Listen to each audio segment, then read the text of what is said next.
Happy Friday, everyone. You know what that means? Another live lawn care Q&A.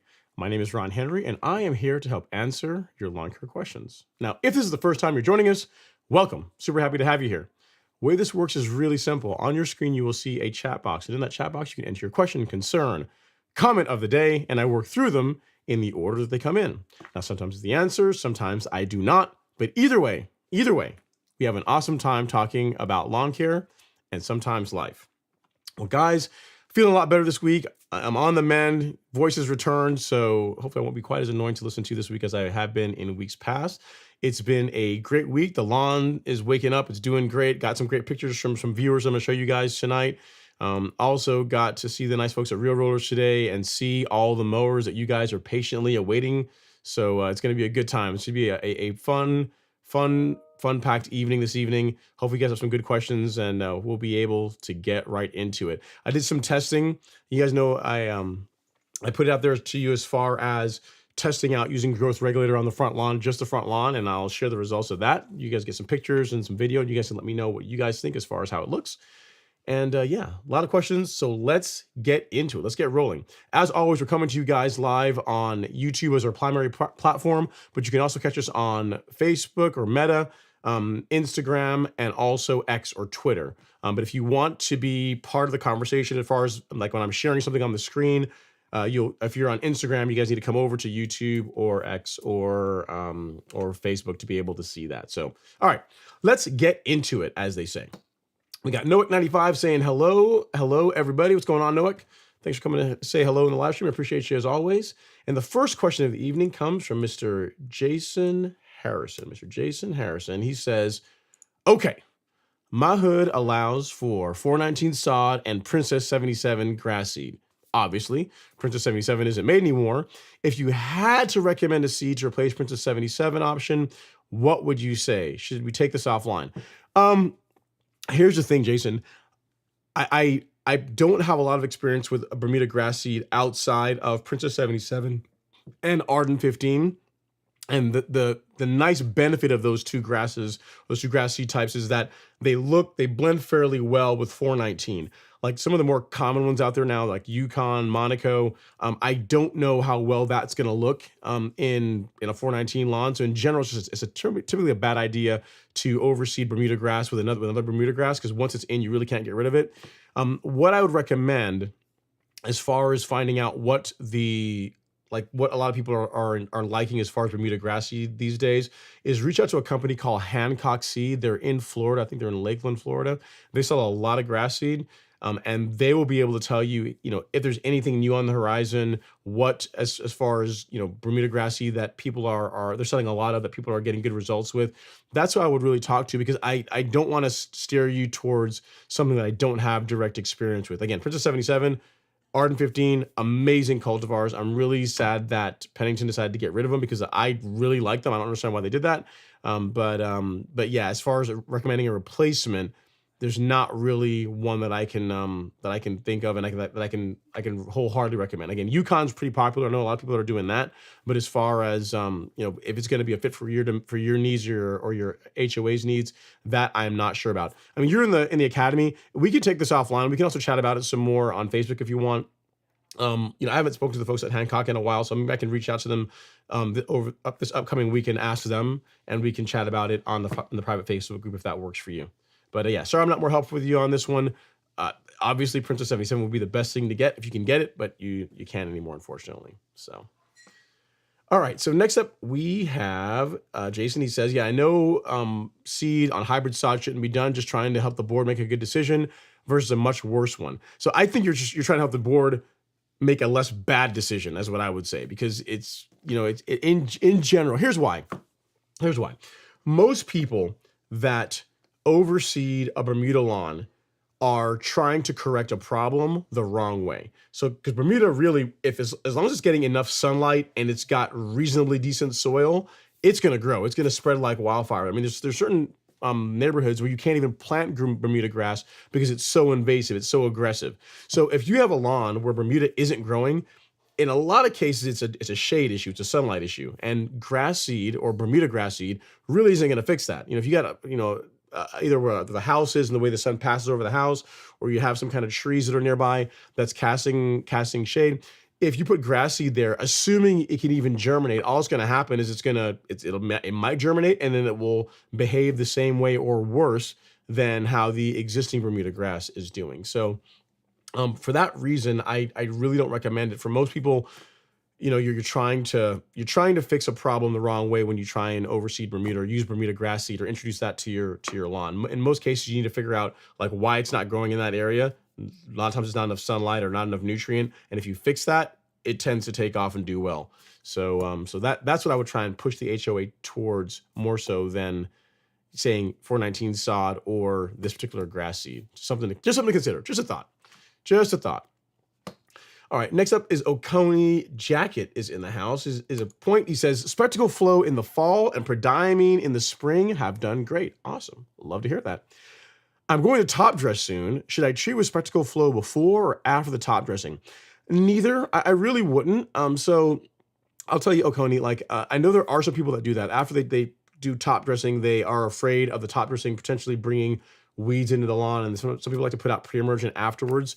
I don't do that, and I've top dressed my lawn a bunch of times. I've helped other people top dress their lawns, and I don't apply pre-emergent after top dressing as a way of keeping weeds away. What you'll find is, if your stand of grass is already doing fairly well, even if you have some weeds that come in, you can either pull them. You may have to do a little bit of spot spraying, but once the existing lawn grows through that top dressing, and you get to mowing it, that's going to be pretty good weed control. So for me, I given where I am in the country in Northeast Georgia, a pre-emergent application in the springtime and then one in the fall is pretty much all you need to keep your lawn weed free. I would not go out and do a special app just after top dressing. Again, if you're using a quality material, you really shouldn't bring that much trash in or weeds into the lawn as part of the process. So hope that helps. saves you some money, saves you some time, because it's one less thing you're going to be applying. I would just top dress the lawn and go on about your business. So just wait for it to grow back in and enjoy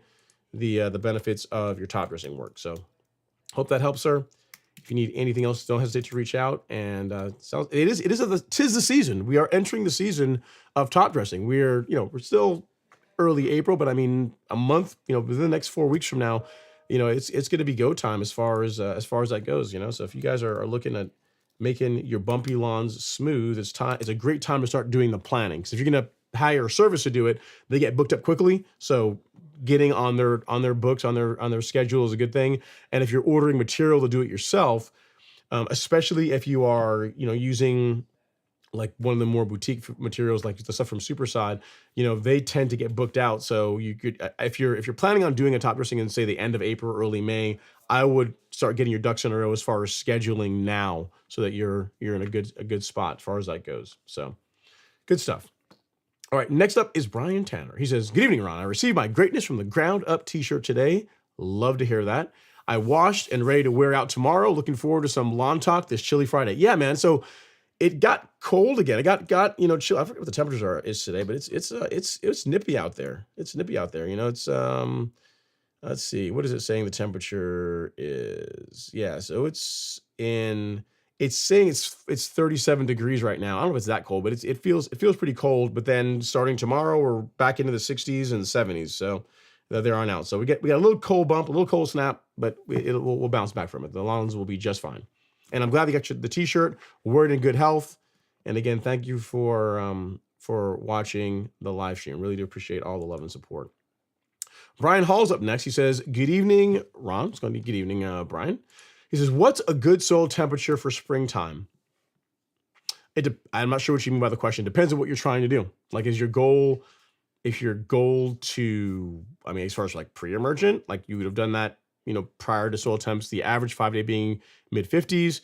If it's to do some kind of a seeding project, then if it's Bermuda grass, then when soil temps, the 5 days are in the mid 60s, that's a good time to seed Bermuda. It depends. I'm not sure what you're like, what you're looking for as far as soil temperatures. It depends on what you're trying to accomplish. So yeah, you can, if you're still here, you can add a little more context so that I can revisit the question. All right, Jay Bear is up saying, "Happy live stream, everybody. Brother Ron, I holler." What's going on, Jay Bear? Thanks for coming to hang out. I appreciate you as always. And then Robert saying, "Good evening. I haven't mowed in 8 days." So Robert, you're going through that time, right? So if you guys remember, Robert Rainey is the guy. He's that guy that was not content enough to have his Bermuda lawn look amazing during spring and summer like the rest of us. He overseeded with perennial ryegrass. It looked incredible over the fall and winter.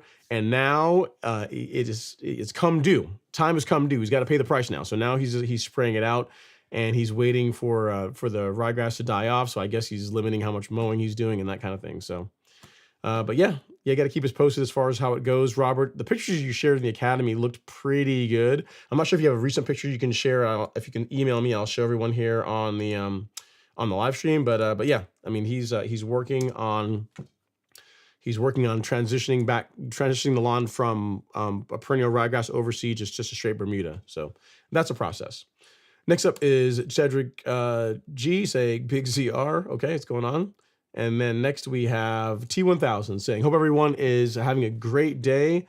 Hashtag green lawns matter." They do. Green lawns do matter, man. They're important.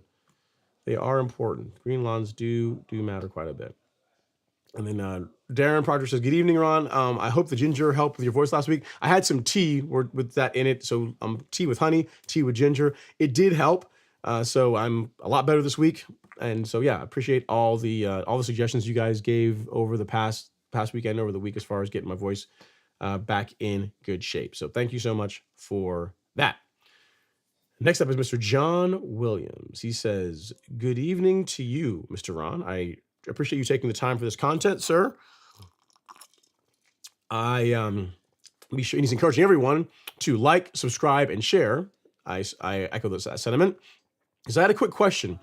I just ordered some St. Augustine grass plugs. What should I put down? I'm not sure what you're saying. He says, "Hey, Ron, I just had a question. Can you go over how do I calculate how much fertilizer I need to put down as far as pounds per thousand, how do I calculate that?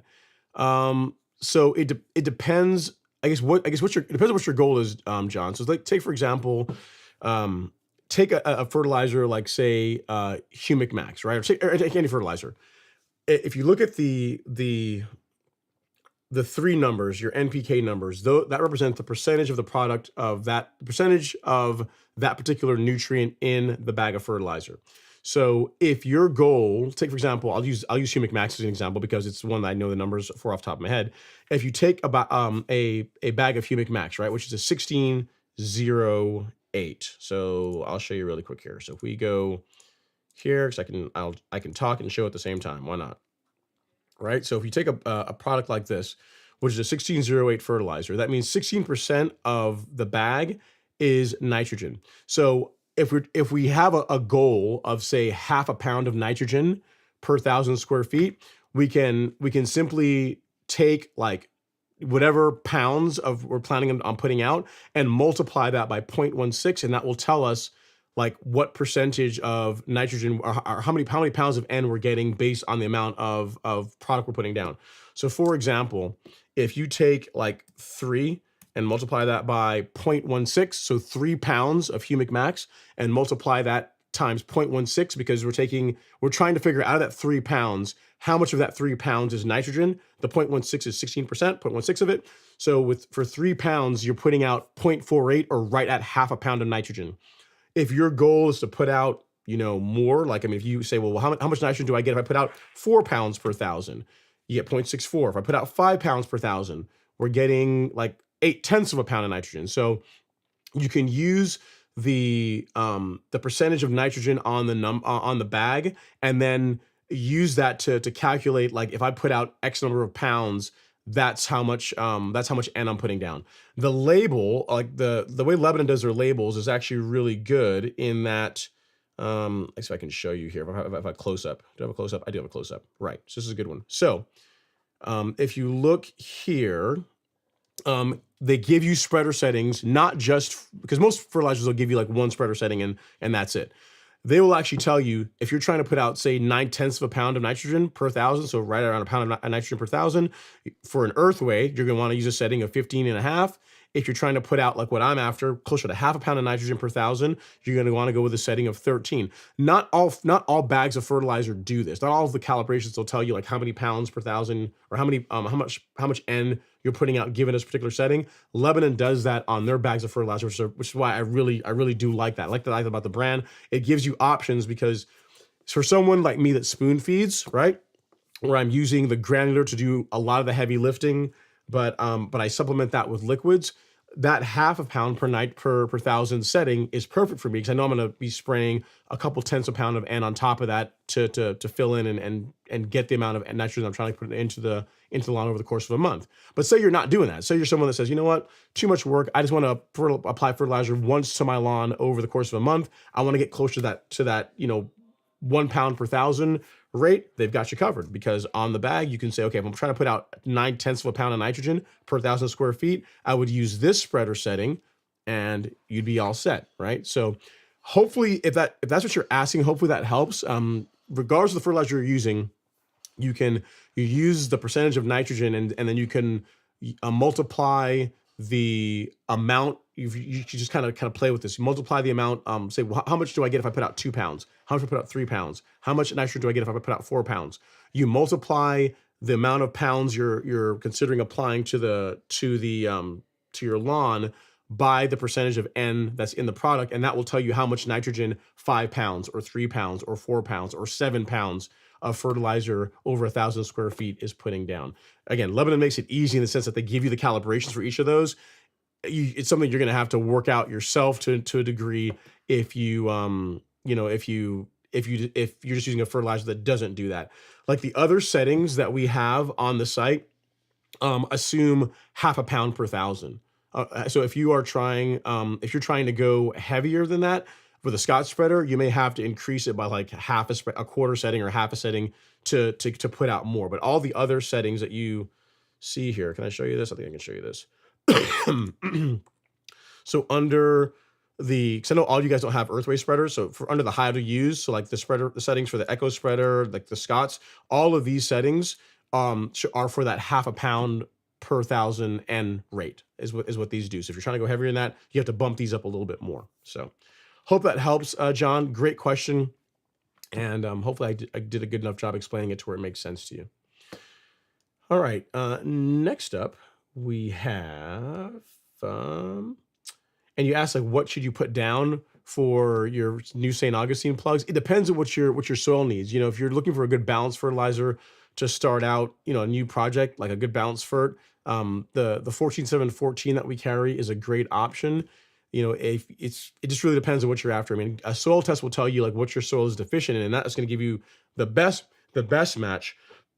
But if you're looking for something to apply as part of a seeding project and know that you're going to pretty much be covered, then this is what I would look at. The 14-7-14. It's got some nitrogen, some phosphorus, some potassium, bit of humate, bit of kelp, some micronutrients, got a bit of everything in there. So that will cover you for a new, in your case, a plugging project or whatever it is that you happen to be doing.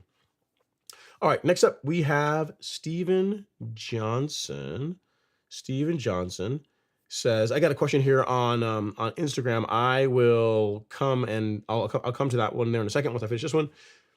Steven Johnson says, good Friday, Ron. He says, I have brown patch. Yikes, not good. Got brown patch. I applied 1 app of Disease X and will spray propiconazole this weekend. How long do I need to wait to put down fert? Almost time for a newborn and my new mower. So you got a new baby coming and a new mower. You got a lot going on, man. A lot going on. So I would give it several weeks. I would wait until the lawn is healing from the damage before you start introducing more fertilizer. So given that we are, you know, only in the first week of April, you know, if you're feeding the lawn like how I recommend, at least from a granular standpoint, you'd be doing that once a month. So, you know, several weeks from now, closer to the end of the month, if you want to put out a granular, then by then the lawn should be recovering nicely from the disease problem you're facing. That's when I would do it. I would wait until the lawn is recovering before I start introducing fertilizer again. And congrats on the new baby and congrats on the new mower. They're not here yet, but you know what? Whatever. We'll still clap it up for you. Use some DAP. All right. So next up, we have a question here on Instagram from Ginger Wizard 73. Says, love the content, Ron. Thank you so very much. I appreciate it. He says, I'm outside of Austin and have Tifway 419. What is your preferred dry iron? How much per 1,000 square feet? And what's the best way to measure it? Weigh or volume? So here's the thing. I'm not going to be able to give you a good recommendation on this one, Ginger Wizard, because I don't apply iron by itself. So pretty much I will, like the fertilizer that I will use, like if I'm using, for example, like a couple of fertilizers from Lebanon, they will have iron in them. Or if I'm spraying a micronutrient like Nutrizolve, that will have iron in it as well. So I can't think of if I've ever, like there's products out there like Feature. There's another there's a granular iron product that I think Ironite, maybe that's the name of it. But I've never used any of those. So I as far as measuring out iron or doing anything special with it, pretty much I apply what's in the fertilizer and the granular fertilizer that I'm using, or in my case, the liquid fertilizer that I spray, and that produces a pretty good result for me. I don't like apply iron by itself in a vacuum. And then I use my soil testing throughout the year to measure how well that's doing. I mean, the color of the lawn is going to tell me, obviously, like if the color looks good, then, we're good. We'll party on. But as far as knowing how much you need, or if you're deficient, only a soil test will tell you that. So granular iron product, I'm really not going to be a lot of help for you. Again, the Stress 12024 has some iron in it.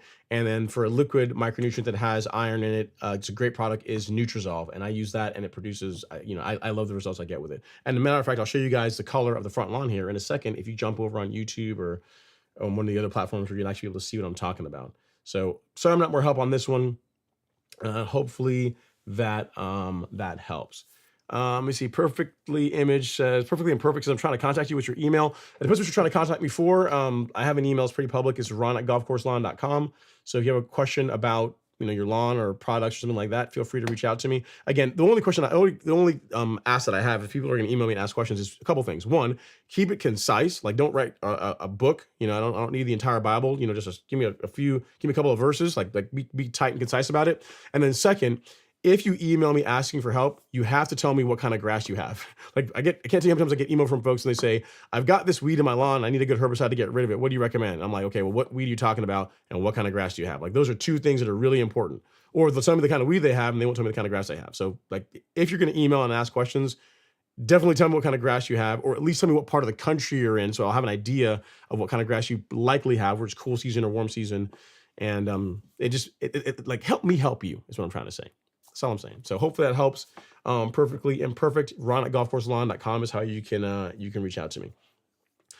All right. Next up, we have Joseph Duque. He says, hey, Ron. What's going on, Joseph? Joseph was one of the viewers that sent some pictures in. He says, Ron, if you would not mind. I mean, he said it this way. I'm embellishing a little bit. He says, I would love for my lawn to be featured on the live stream because, and he didn't say this part, but this is what he probably was saying. I am dominating so hard. Like, my neighbors, like, their lawn looks like dead. I don't know what's going on with it. My lawn is so green and on fire.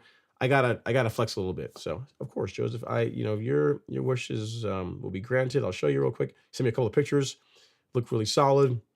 So you can look at the picture on the right, and I mean, that lawn is, it's got that shag carpet look. I get it. It's a look. And then him on the left is looking really tight. You can definitely see the domination line. It's very clear, looking really good. Color looks awesome, so keep that up. And then next up, we have another picture showing off the tundra and another shot of the lawn, looking clean, man. I tell you what, the lawn looks great. Color looks great. Good job mowing it. Nice edge work. Nothing wrong with that, man. And I think as we're early in the season, it's only going to get that much better as time progresses. So yeah, can't wait. Keep me posted. Lawn looks awesome. And also Jason Harrison sent some pictures in as well too of his lawn, also showing, again, same kind of thing. It's a common theme with these folks. They want to when it's still early in the season, I want to show how much further ahead I am than the competition. So Jason sent some pictures in showing the obligatory street shot, showing how he's green and the neighbors are very, very, very much still dormant. And then shot number 2 showing the stripe action, looking good, if I do say so myself. Another shot here showing, again, how his color is compared to the lawns that are also dormant, and no lawn domination montage would be complete without a short video showing the stripes in action. So overall, great job, sir. Color looks awesome. You are setting the standard for the neighborhood. Keep it up. Keep it up. Looks really good. Looks really, really good. I'm glad you guys are not my neighbors. It'd be too much stress, too much competition. It'd be too hard. It's easier this way. All right, so next up we have Cedric. Cedric G is in the house. He says, Big Ron, my GM 1000 is in the shop. Big Mike has it. Now I'm cutting with my old Honda rotary mower. Feels like I'm driving a rental car. LOL. Hey man, don't hate on the Honda. You got a Honda makes a good rotary mower. So don't dust the old rotary off. Give it some love, and let it realize it's not replacing, but you still got something to cut the grass with in the meantime. So you have to appreciate that. Hopefully you get your mower back soon. You'll be able to put the 1000 back to work and get an awesome looking lawn. I get it. Once you go to a real mower, it really is hard to go back to a rotary. All right, John Williams is up next. He has one more question or more comment. He says, I just sprayed the front yard of centipede grass and savanna with some Celsius. Should I mow the weeds that I was spraying yet, or what could be the next step? So the question is, you just sprayed your lawn with Celsius or some other herbicide. How long should you wait until you mow? I would give it at least 2 days. So if you sprayed your lawn, say tomorrow morning, so Saturday morning, you would give it all day Saturday, all day Sunday. The earliest that I would begin mowing again would be Monday. Really, if you can wait till Tuesday, even better, because you want to give the herbicide ample time to be taken up by the plant. And if you go out there and spray the lawn, and then next day or a couple hours later, you go and mow it, you're cutting the leaf off. You're not really giving it an ample time to work. So I would give it 2 days after spraying before you resume your mowing. And that's going to help you get the best possible result. So hope that helps, sir. And thank you so much, John. He's our just drops a super chat. Appreciate you. Super chat received. He says, just want to say thanks. You are very, very welcome. Thank you for the questions and also for supporting the live stream. And I believe you're our first super chat, so that makes you also our show sponsor. So let's get you your thing, because your name in lights for whatever that means to you. So John Williams, make sure I didn't spell it wrong. And there you go. Thank you so much for the super chat, sir. All right, next up is Jared George. Jared, he says, as my Bermuda continues to come up slowly after its big scalp, how long or what am I looking for to go ahead and mow? I forgot how vertical the new grass looks. I want to start encouraging lateral. Yeah, so here's the thing, Jared.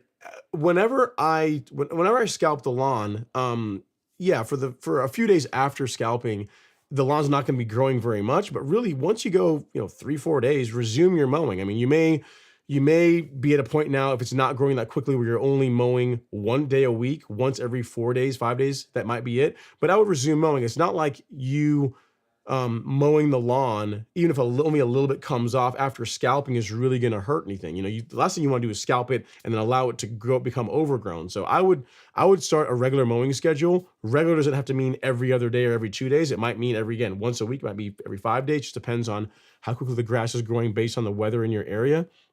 And then, as you continue to mow it at particularly at shorter heights, that is going to encourage the grass to grow laterally and spread. So regular mowing is the way, is what I would say. So hope that helps, sir. There's nothing really, in other words, there's not really a cue or something that you look for to be able to say, okay, I scalped the lawn. It's been 2 weeks since I scalped it. Now I'm ready to resume mowing. Like after I scalp, literally a few days later, I'll go out there and I'll mow. Not a whole lot's going to come off, but I just get into that schedule, and the lawn looks great because of it. Because it's like one of those things, right? Like if you wait until you look like you need a haircut, you waited too long. If you waited until your grass looks like it needs mowing, you waited too long. So it's the same kind of thing. So if you're planning on keeping it short, I would begin mowing, a few days after scalping, again, with the understanding that not a whole lot of grass is going to come off initially. All right, next up we got Mr. Mark Luna. He says, good evening, Ron. Hit the like button, folks. Thank you so much, Mark. I do appreciate it. We got 120 people in the live stream, only 56 likes. This makes me sad. We can surely do better than that. It costs absolutely nothing to hit the like button. So for the 120 or so of you that are in the live stream, if you're enjoying this or not enjoying this, either way, please hit the like button. It's absolutely free. It's a great way to support the channel. Sends good vibes to the YouTube algorithm and gets more folks to come and hang out with us lawn care crazies. So I'd really appreciate if you guys could do that. All right. Next up, we have Larry. Larry's in the house. He says, good evening, Ron, and everyone in the chat listening while working. If you guys know Larry, Larry's the guy that has the incredible fescue lawn and also does like motorcycle restoration. So I think he emailed me tonight saying that that's what he's working on. So hopefully that's going well. Your paint job is going well, Larry. He was posted as far as how well it works. And then Joseph said, oh yeah, I sent you my question through email. Yeah, so the question that you had, so this is Joseph's lawn. The question that he had is he had a neighbor that the one on the right, I think, is watering heavily, and he's worried about it causing a disease problem. I mean, essentially a disease problem in his neighbor's lawn, but also causing a disease problem in your lawn. All you can do really is, if your neighbor is watering a lot, you can't necessarily tell them to water less because it's their lawn. They can do whatever they want with it. But really, you can ask them to ensure that the way that their sprinklers are set up, that it's not like obviously throwing a lot of water on your lawn. So you don't if you're trying to avoid issues from excess watering. Another thing too is that you can put out a preventative fungicide. So if you've got a history early in the season of disease problems, like we've already had someone here in the live stream tonight, it's talking about they got a brown patch problem they're dealing with, Stephen. There's nothing wrong with getting a fungicide out a bit earlier. As a preventative, typically I like to tell folks to wait until May to get your first preventative out if you don't have a history of disease problems. But if you have a concern about that, or if you have a history of it, getting it out a bit earlier is not going to be a bad thing. And as far as the overwatering, the only thing you can do is you can just ask them nicely, just, hey man, can you please make sure that your sprinklers aren't throwing, water on my lawn, because you don't want your lawn watered as much as he's doing his. That's about the extent of what you can do, unfortunately. So if you have concerns, again, preventative fungicide app is not a bad idea. Stan G says, hey, Ron and live stream crew. What's going on, Stan? Hopefully all is going well. And John Williams is back again. He says, you got some lemonade? I do. I got lemonade. Listen, man, I'm feeling so good. I even sprung for the good stuff. I didn't even go like Publix lemonade. I mean, nothing's wrong with Milo's. Not even Publix, not even Milo's lemonade. Today around lunchtime, I went to Chick-fil-A and I got myself a large lemonade, no ice. That's how I just do it. And I set it in the fridge, and I've got it here in the cup. So I'm about like half and half, like half water, half lemonade, because Chick-fil-A lemonade is pretty sweet. But I'm drinking the good stuff, the vintage, you know, the vintage, the good vintage when it comes to lemonade. Yes, I got Chick-fil-A lemonade. That's what I'm drinking right now. So here's a question. He says, I'm starting with a bare spot for these St. Augustine plugs. What would be a budget application I could do to ensure a good start? Also, what's the best application I can use as well? Thanks.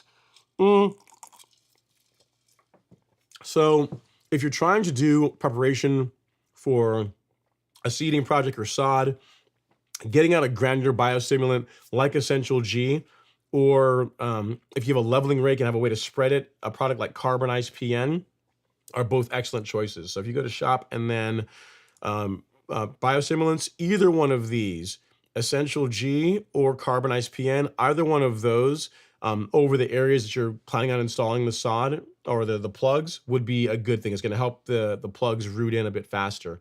Outside of that, man, you know, I already gave you a good starter fertilizer, like the complete 14-7-14, and a water, and just wait. You know, it doesn't really take a whole lot to grow new grass. So, you know, good biostimulant, good starter fertilizer, adequate watering, and just keep people off of it until it roots in and begins growing. And that's all it's going to take. So I hope that helps, sir. And then next up, we have Aaron Pate. He says, can I still do a soil test after fertilizing with nitrogen a couple of weeks ago? Yeah, so what I would do, Aaron, is I would give it at least 4 weeks. I would give it a month. So if you fertilized on the beginning of the month, like say, you know, beginning of April, so last week, I wouldn't pull cores until May sometime, because you don't want to go out and pull cores right after you put out a granular fertilizer, because it more than likely will influence or skew the results. So at least 4 weeks is what I would give it. I've done this before. I mean, in the spring and summer of 2021, I did a soil test in the spring, and then I did one in June. And the way I did it is exactly how I'm telling you, is where I did my my May application, and then right before it was time for me to do my next fertilizer app is when I pulled cores and sent those in. And then the results, they look good. It looked like the trends looked along like how they should look. I didn't see like a big spike in any particular nutrient, which is good.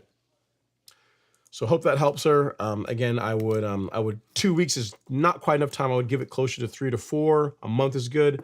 And then, you know, pull core, send them in, and see what's going on in your soil. So hope that helps. Hey guys, I want to show you guys. So, you know, it's either last week, it all kind of runs together, either last week or the week before, you guys had, I put the poll out as far as putting out trying with some Primo, trying some growth regulator on the front lawn, because it was greening up really nicely. And I want to say, hey, if I introduce it a little bit earlier in the season at low rates, what kind of effect can I get? Well, so I tried it on the front lawn, and I'll show you guys the results. This video was shot literally, this is the entire lawn. We'll give you guys a whole review of the lawn as of today, in case you care. So this is the back lawn, which is not looking as good as the front, but still looks pretty decent. I mean, the stripe action is on point. Yes, I realize the color is not quite there yet. This was taken literally 90 minutes ago, and it's coming in for the beginning of April. Not bad, not bad, not bad. I'll take it, right? Not bad. And then the front lawn, though, look at the color. So lovely. So this is the front lawn with Primo on it. So it got Primo last week whenever I did the last my Carbon Kit app. And it's looking good, man. It's tight. It's tightened up nicely. Color looks awesome. No bronzing or anything. Overall, just loving that. That's looking solid. The front lawn is coming in nicely, right? So I did the experiment. You know, most of you guys voted to want to see it. So I figured, why not show you guys how it's looking? Again, the color looks good. Density is the big thing. I mean, it's just nice and tight, man. really nice and tight. I mean, so it's I'm really happy with that. And again, we're only in the beginning of April. Give it another, the end of this month. Give it another, like the end of April or in May. It's gonna be a thing of beauty. Sorry, a thing of beauty, but it's gonna be that much better. So a little bit of early primo of the experiment so far seems to be working well, and I'll keep it up. So I'll spray it again on the 15th, and we'll just continue as it goes on the front lawn anyway, and then I'll introduce primo on the rest of the lawn the end of this month. So I'll give the back lawns, the side areas, a bit more time to grow in, but the front lawn is living its best life right now. It's already under regulation, and you can see how nice and tight it is. It's coming through nicely. Like it. All right. So next up, we have a comment here from on Instagram. Greg Finney says, Ron, I have to give you a lot of credit. I use Celsius and Certainty for the first time on my Bermuda grass, and man, oh man, that's the best my grass has looked in the 4 years that I've lived at the house. I'm glad to hear that, Greg. I mean, it's a good combination. It's not the most inexpensive combination as far as herbicides go, but it's one that helps me sleep well at night for the most part. Like there are less expensive herbicides you can use for cleaning up weeds in a warm season lawn. But the nice thing with that combination is that over a broad temperature range, it works well. So now when temperatures it's early spring, it's not super hot right now, all the way into summer temperatures, you can use both Celsius and Certainty with the least chance of it causing damage to your turf grasses, assuming you are sensible with how you spray it, use the correct rates, that type of thing. So I'm glad to hear that it did a good job cleaning up the weeds in your lawn. That looks awesome. Love to hear that. So keep going, sir. All right, next up we have we have Oliver Rittam. Oliver Rittam's in the live stream. He says, what's happening, Ron? Happy Friday to all. Got the solar eclipse passing through my area on Monday. I plan to film the lawn while it's happening. Curious to see what effects it'll have. I don't think it's going to have too much of an effect, Oliver. I mean, it's not going to be around that long, but if you're in that area where the solar eclipse is passing, it's a cool time to definitely break up the video camera and film it. If you send me some footage, I'll show it off on the live stream in case you care. So, because I won't see it, we're too far east. It's gonna pass north of us, I believe. All right, next up is Siggy Pop. He says, "Happy Friday, y'all! Hit the like button. It's free." It is free. So if you guys are enjoying the live stream, the 130 or so of you in here tonight, hit the like button. It costs absolutely nothing. Free way to support the channel, and I would really appreciate it. Guys, also, with the folks at Real Rollers, they got the mowers in, the Revolutions in. I saw some of them. They're getting them all prepped and getting them ready for you guys that already ordered. You guys are gonna really like them. The unit they had on their Bermuda that is overseeded with perennial ryegrass. They had like a demo unit out there, so I had to snap a picture and show you guys because the grass, like perennial ryegrass this time of year, almost looks fake. It's incredible how nice the color pops. But this is like a Revolution that is Bermuda grass, believe it or not. It's Bermuda grass overseeded with perennial rye on the turf park. So it's looking good. I couldn't help myself. Had to take a picture of it, looking fire. And those of you guys that put your order in for one, you guys should be receiving them here soon. They are all there. They're being prepped and staged and everything else, and should be going on. I believe at some point in sometime next week. So I think you guys are gonna really like them. All right, next up we have Matt the mailman is in the house. He says, "Hey Ron, happy Friday. If I plan to cut my lawn at a shorter length this year, going from 3.5 to 2 inches, can I drop right down to 2, or should I slowly lower my height of cut each time I mow and ladder down?" It depends on you. If you go from 3.5 inches to 2 inches, you are gonna have some discoloration. Like, so if you have a Bermuda grass lawn and you try to go from 3.5 to 2 inches all in one go, it's gonna look a bit ugly. Like, you're gonna have some areas that are gonna be brown. It's just not gonna look that great, but it's a faster way of getting there. If you decide to take it to where you are going to step it down over time, it could take you, if you're trying to preserve color the entire time, it could take you a month to go from 3.5 inches down to 2 inches if you're trying to not ever have any discoloration, because you're going to be lowering it a tiny bit each time. So depending on how often you're mowing and how quickly your grass is growing, it could take you several weeks to go from 3.5 to 2 inches while preserving color. For me, again, if it's Bermuda, I would just take the hit and just take it down to the, if you're going to maintain that 2 inches, I would take it down to, 1.75 inches, 1.75 inches, and then continue to start mowing it and let it grow into 2 inches and just maintain it from there. That is going to get you there faster. And if it's Bermuda grass, it'll tolerate it just fine. It's not gonna, Bermuda is very resilient. You're not gonna kill it or damage it by doing that. So it depends on you. How patient are you? How much is it gonna bug you for you to, for the lawn to look like it was scalped for, 2 weeks, 10 days, 10 to 14 days. If that's not gonna bother you that much, you can take it all down in one go. The only thing I will tell you is that depending on how big your lawn is, it also might make sense to do it over time, right? Because if you've got, a 2,000, 4,000 square foot lawn, go from 3.5 inches to 2 inches, not that big of a deal, right? Not that much material is going to come out, or it's manageable. If you got a lawn that's 10,000 square feet, you go from 3.5 inches to 2 inches, that's a lot of grass. You wouldn't think that an inch and a half would be that much, but it's a lot of material to have to get rid of because you're not going to mulch that back into the lawn, right? You're gonna cut it, bag it, and get it out of the lawns, and that's a lot to take care of. If you have a larger lawn. So that's another consideration as well. Depending on how big your property is, that will also dictate whether or not you want to do it all in one go or, step it down over time. So hope that helps, sir. Great question. Next up is T1000. He's weighing in on the Bermuda grass seed question. He says, I use Hancock Yukon Bermuda grass seed. Worked out pretty well for me. So there you go. So that's an option for you there. Jason, if you're looking for an option. Again, Yukon is one that I hear a lot about. People seem to like it. I've just never used it personally myself or even seen it in person myself to be able to say, oh yeah, it looks really nice or it's comparable. So it's hard to recommend that one without actually having seen it in person. All right, we got another super chat. This one is from Mr. Archie Amos. Thank you so much, Archie. Appreciate that. You see you're out there trying to get LG to wake up. Super chat received. He's late. A non-LG tonight. Wake up, dude. Yeah, I haven't seen LG. He wasn't around last week either, I don't think. I don't know. We got maybe sending a search party for old LG. We haven't seen him in a minute. But again, thank you so much for the super chat, sir. You are currently the highest contributor, which makes you our show sponsor. So, as always, your name in lights for whatever that means to you. Thank you so much. I really do appreciate it. All right, so next up we have Jared George. He says, Ron, I just sent you an email. You'll enjoy 2 photos I took during my scalp. Hopefully you find humor and feel free to share them with the Stripe gang. So a couple of pictures you sent, huh? What pray tell happened when you were scalping the lawn? Let's see here. Oh, dude, that's okay. So this is an example of, I think, scalping taken a bit too far, but interesting what you came across. So Jared was out scalping his lawn and he sent 2 pictures and I'll show you guys each of them. So picture 1, yeah, I can say I've not encountered that one. That's a first, Jared. That is a first. All right, so picture 1 is this, like a golf ball that I guess has been sitting in your lawn. You're gonna want to get that out of there.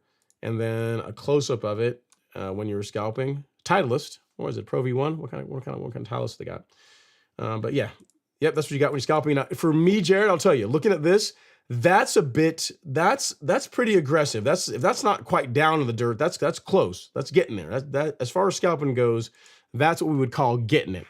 But yeah, at least you uncovered, if you have that one area in your lawn where grass just isn't growing that well, not doing that well, you're like, I got this little spot, this little golf ball sized spot where the grass just doesn't seem to really do well. Now you know why. So you can remove that and get on with your life. So good stuff. Good stuff. Very, very cool. Thanks for sharing the picture. I'm sure everyone else got a good laugh out of that. All right, next up we have Trilla, the Trilla from Manila. He says, happy Friday, Ron and Sharp Action Gang. When it comes to turf raking, are you ever concerned about picking up granular fertilizer? Not really, Trilla, for a couple of reasons. One, Humic Max gets down, the 150N SGN fertilizer, like the finer pro fertilizer, like this stuff, gets past the canopy, gets past the grass into the soil pretty quickly, pretty easily. And again, remember, whenever I turf rake, I don't set up the machine to where the tines are getting into the soil. So if this is the grass and like my thumb is the soil, I set it up to where when it's making passes, it's just above the surface. So I don't pick up like a bunch of Essential G or pick up a bunch of fertilizer or anything like that. And if you set your turf rake up properly, or set up the way that I recommend that you do it anyway, it's not necessarily properly, it's not the only way to do it. It's the way I do it and I get good results with it. If you do it that way, you're much less likely to pick up fertilizer or any other granular products that you're putting into the lawn. So it's all in the setup. So in my case, no, I'm not concerned about it. I set it up to where it's just above the surface. It's gently getting any debris out of the lawn, but not getting into the soil. So hope that helps, sir. Great question. What I aim for is 2 to 4 millimeters above the surface is a good height as far as setting up your turf rake or power rake.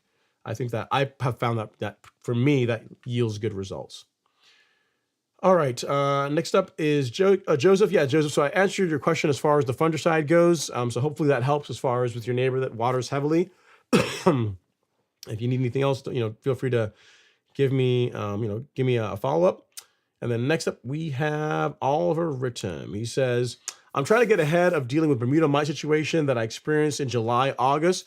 When would be a good time to lay down Delta Guard G? It's a good question, Oliver. Bermuda mites, as far as the timing on that, I am not sure. If you are starting to have, I have to do some research to be able to tell you. I'm not sure exactly when would be the ideal time to apply Delta Guard. If the mites started causing an issue in July, I mean, obviously before then, but I don't know if May would be a good time frame, or if June is a good time frame. It also depends on how long the residual is. I'm not sure how long the residual for Delta Guard is. With Aceleprint, I know it's several months, which is why I'm a fan of getting it out a bit earlier. But with Delta Guard, if it's got a 2-3 month residual, then if you applied it in May, you're likely going to be okay, right? You still got coverage leading up to whenever you were having the problem. So there'd be a couple of, I don't know for sure to be able to tell you when would be a good time, but I would look into figuring out what the residual, like how long that particular product lasts in or is effective in the soil, and then use that as a gauge as far as when to do your application. Obviously, July, August when you have the problem, so we're probably going to want to say June or earlier is what I would say, prior to when you tend to have the issue. Next up is Colin CPIMS. He says, what's happening, Ron? Hope your Friday has been well. Tuning in for some good turf talk. Thank you so much, Colin. I really do appreciate it. It'll be turf talk, whether it's good or not. You guys can let me know, but I'll do my best. How's that? Next up is Lance from BK. Lance from BK, make sure here. Yeah, Lance from BK is tuning in. He says, hey, Ron, happy Friday. Cool season grass, Massachusetts. Got my soil test back and everything is low except N. What do you recommend for a monthly application? Also, I want to spoon feed bi-weekly. Okay, so everything, so your phos and potassium, those are all low, along with your micros. So in your case, you could still do the spoon feeding program, Lance, but instead of using Humic Max, you would use something like the complete 14-7-14. So I'll show you really quick here. So if we go to the Golf Course Lawn Store and you go to the lawn fertilizer section, so if you don't have a phosphorus deficiency, which I don't have, you can use Humic Max. This is what I use once a month for my spoon feeding program. In your case, where everything is lower than your nitrogen, then this would be a better option. So I'll send you a link to that really quick. I'll also send you a link to the spoon feeding blog.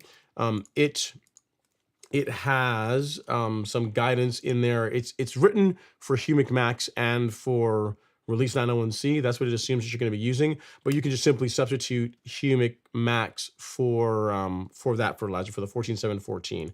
And as far as the spoon feeding blog, I should have it listed in the description, but because you asked, I will also link it here for you as well. So again, anywhere in there where you see it referencing Humic Max, just replace that with the 14-7-14, and you'll be good to go. And as far as rates, with this one, you're going to be doing 4 pounds per thousand instead of 3 pounds per thousand with Humic Max. So, and that will get you around that half a pound N, and you'll be on your way. So hope that helps, sir. Here is the link to the spoon feeding blog. So you'll be all set. So good. There we go. All right. So enjoy that. Good job getting the soil test done. And yeah, the only other thing I would say to supplement that with, so the complete 14-7-14 for your granular, your liquid of choice, you could do, you could do the Release 901C. That would be a good option. But also, while we're looking at it, you could also look at Turfplex. We've actually got Turfplex back in stock. Finally, just a couple of days ago, it came back in stock. So those of you guys that were looking for it, it's back. We don't have a ton of it, so get it while you can. But in your case as well, Lance, Turfplex wouldn't be a bad option because it's got a bit of everything. You got your N, your phosphorus, and potassium. So this is actually for a lawn that needs a bit of everything. This would not be a bad choice. This one or Bloomplex, also not a bad choice for your spoon feeding. So if really, really up to you. And if you did Turfplex, then you could get by with using less Nutrizolve. So yeah, I would say 4714 Turfplex, and then a lower rate on Nutrizolve. So 3 ounces per 1,000 if you're mixing these two.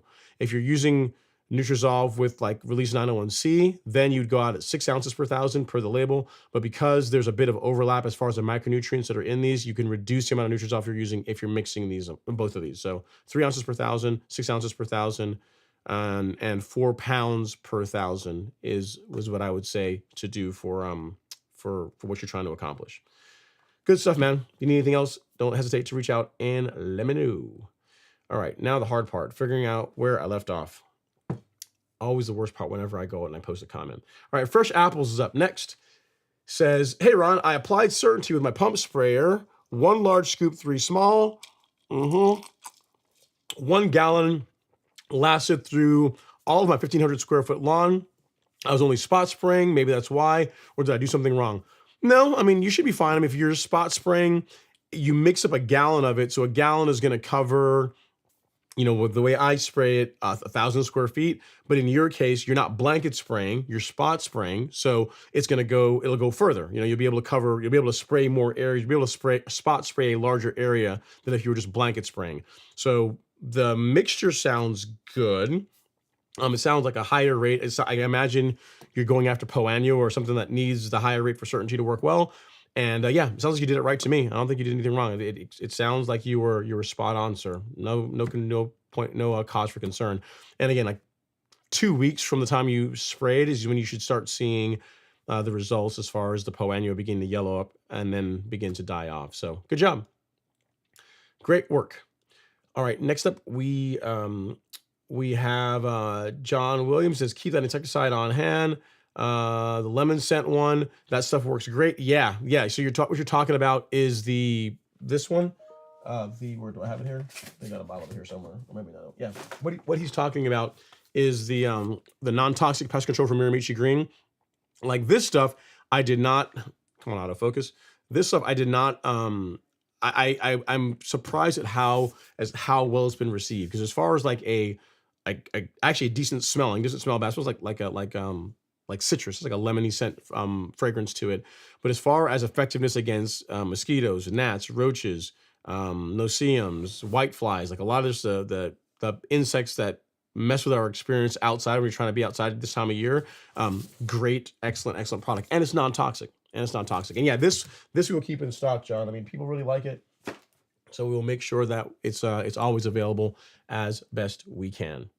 All right, next up, we got Thomas Weber. He says, Ron, love the channel, and I am looking at putting down some Xeon Zoysia this year. Any tips on soil prep? Yeah, so Xeon Zoysia is a pretty nice grass. As far as prep, the same thing I would tell you is what I told the gentleman that was talking about the San Augustine plugs is I'm a fan of putting out a good biostimulant, so either Essential G or carbonized PN if you have a leveling rake to spread it. A good starter fertilizer like the 14714 that we carry. Put the sod down, water it, and keep people off of it.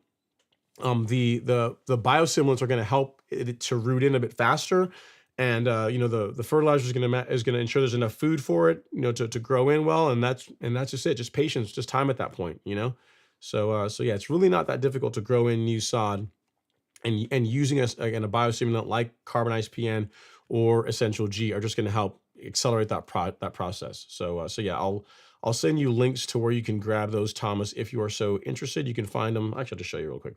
If you go to the Golf Course Lawn Store, you go to shop and then go to Miramichi Green Biostimulants, you can find either one of those there. So Essential G is a bit easier to spread because all you need is your broadcast spreader. So the same spreader that you use for fertilizer, you can use for Essential G. Carbonized PN, it's soil. It's a compost and biochar. So you need like a leveling rake or some other means of spreading it evenly throughout the area. So of the two, Essential Gs are probably a bit easier to put out than carbonized PN. And then I would stack that with the complete 14714. That's what I would use as far as for a brand new sod project. All right, so let me get that. I'm gonna get links for that. So here you go, Thomas, at Thomas Weber. There you go. That's where you can find your biostimulants, and then the fertilizer, you can find it. You can find it here. So I'll get you links to both of them, and you will be good to go. So appreciate that, sir. Sounds like a fun project. Xeon Zoysia looks really good. And I gotta tell you, of the two, Xeon Zoysia looks nice, but I have to tell you, like El Toro, while it's kind of St. Augustine-ish in the way it looks, I gotta tell you, man, El Toro has some good points about it. Like, I mean, it's especially if you're someone that doesn't like mowing grass, which if you're on this live stream, probably not the right audience. But the nice thing about it is that it's green, like down to really down to the base. So if you cut it short, you don't get the discoloration that you can get from like Xeon or Bermuda, which is kind of a nice feature. The negative, in my opinion, is that it's not the leaf isn't as fine. It's not as pretty of a grass type as some of the other ones. Let me see here. I'm gonna help someone out.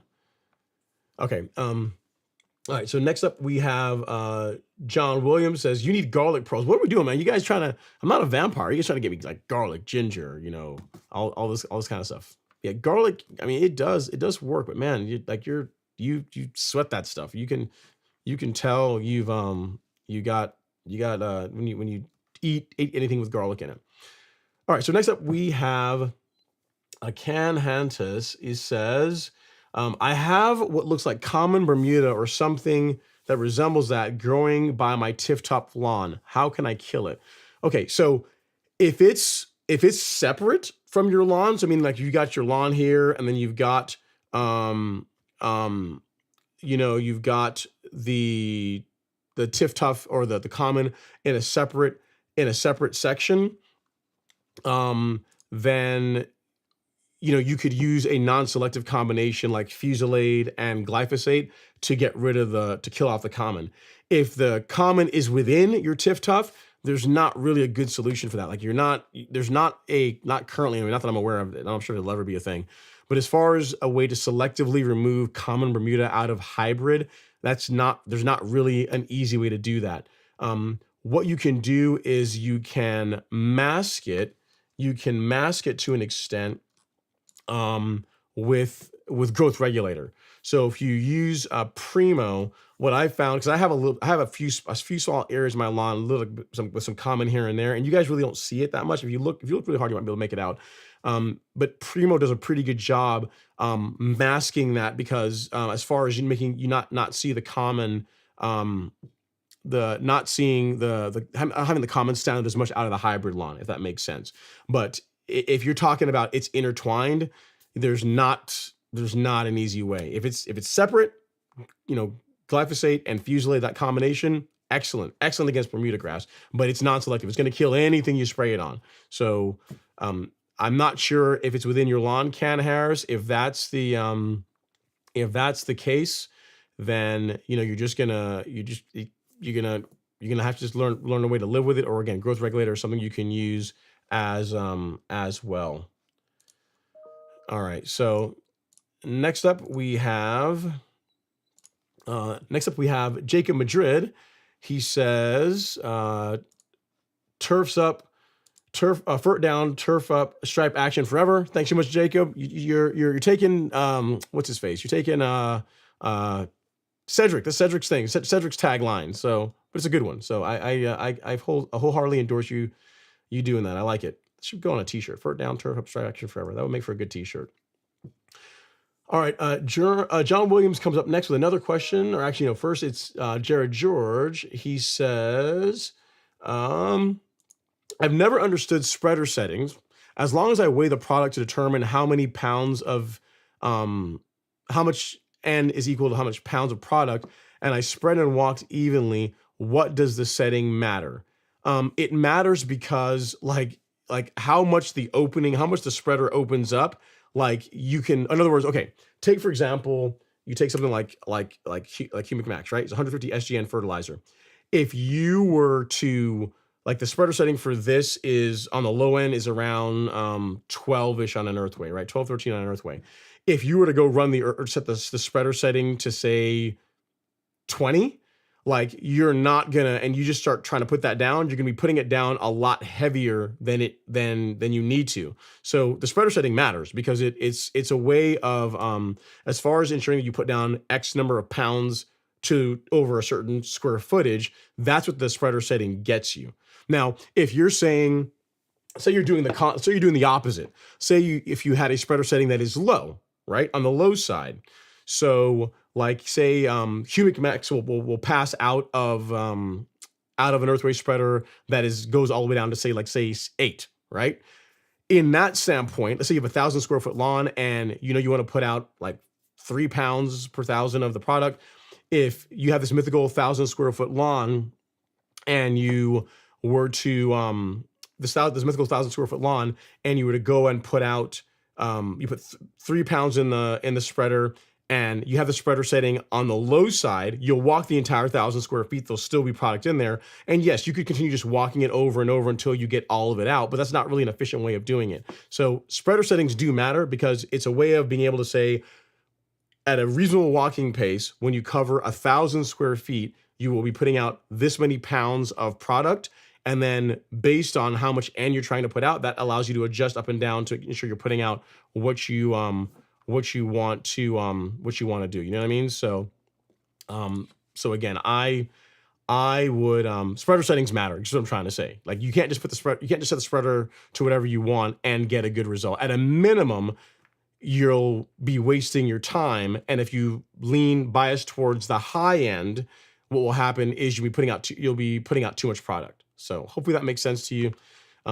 If you want to try it out, like get some concrete, do this on pavement, do it on your grass, and just play with it. I mean, you have to go out there and sweep up all the fertilizer after you're done, but it's like you want to stick within the settings. There's a reason why, the calibration settings are supplied for fertilizer on bags because it does make a difference. All right, next up we have John Williams. He says, crazy question. Do you have a fert I can spray? Do you know if Lebanon offers a spray kind? I love the pearl size of the product too. Yeah, so as far as a fertilizer you can spray like liquid, yes, we carry several of them. So I'll show you real quick here, John. So what I spray more than anything else is the 901C carbon kit, which consists of release 901C, which is a 10% micronized carbon product along with other micronutrients, NutriKelp, which is a 24% kelp product, and then BioSpectrum, which is a soil microbial food. I mix all of those and I spray those regularly on my lawn every couple of weeks. So this is what I use as part of my spoon feeding program. Other options for liquid sprays that are very popular are Turfplex. It's a great fertilizer. It's got a bit of everything in it, and it's got some micronutrient as well. Nutrizol, which is strictly a micronutrient. So as far as getting your iron, copper, magnesium, molybdenum, boron, it's going to cover you from that standpoint. If you're looking for a higher phosphorus fertilizer, you can go with Bloomplex. This is like an 8-16-5. So it really depends on what you're trying to accomplish, what your soil needs, what your grass needs, of which of these options you want to go with. By far, the fertilizers that I've used most on my lawn have been Turfplex and the 901C carbon kit. And in the past couple of years, I've really leaned towards the 901C carbon kit along with Nutrizol for my spoon feeding program. So yes, John, you can. Does Lebanon make liquid ferts? They do. They do make. They do have some liquid fertilizers. I have not. I can talk to them and see investigate about bringing some of them in, but I don't know if they're registered in all the states. So that'd be thing one. And then there's also a lot of great options that we already carry in the store. So I wouldn't want to have a bunch of like overlap of the same thing, if that makes sense. So I would say use the granular options because they're great. And then there's lots of great liquid options that we already carry that are going to work well for what you are trying to do. If you're trying to do have like either a spoon feeding program or also do a liquid program for feeding your lawn. So again, you probably already know where it is, but if not, I'll give you a link here on where you can find it on the Golf Course Lawn Store. Thank you for the question, sir. Really do appreciate it.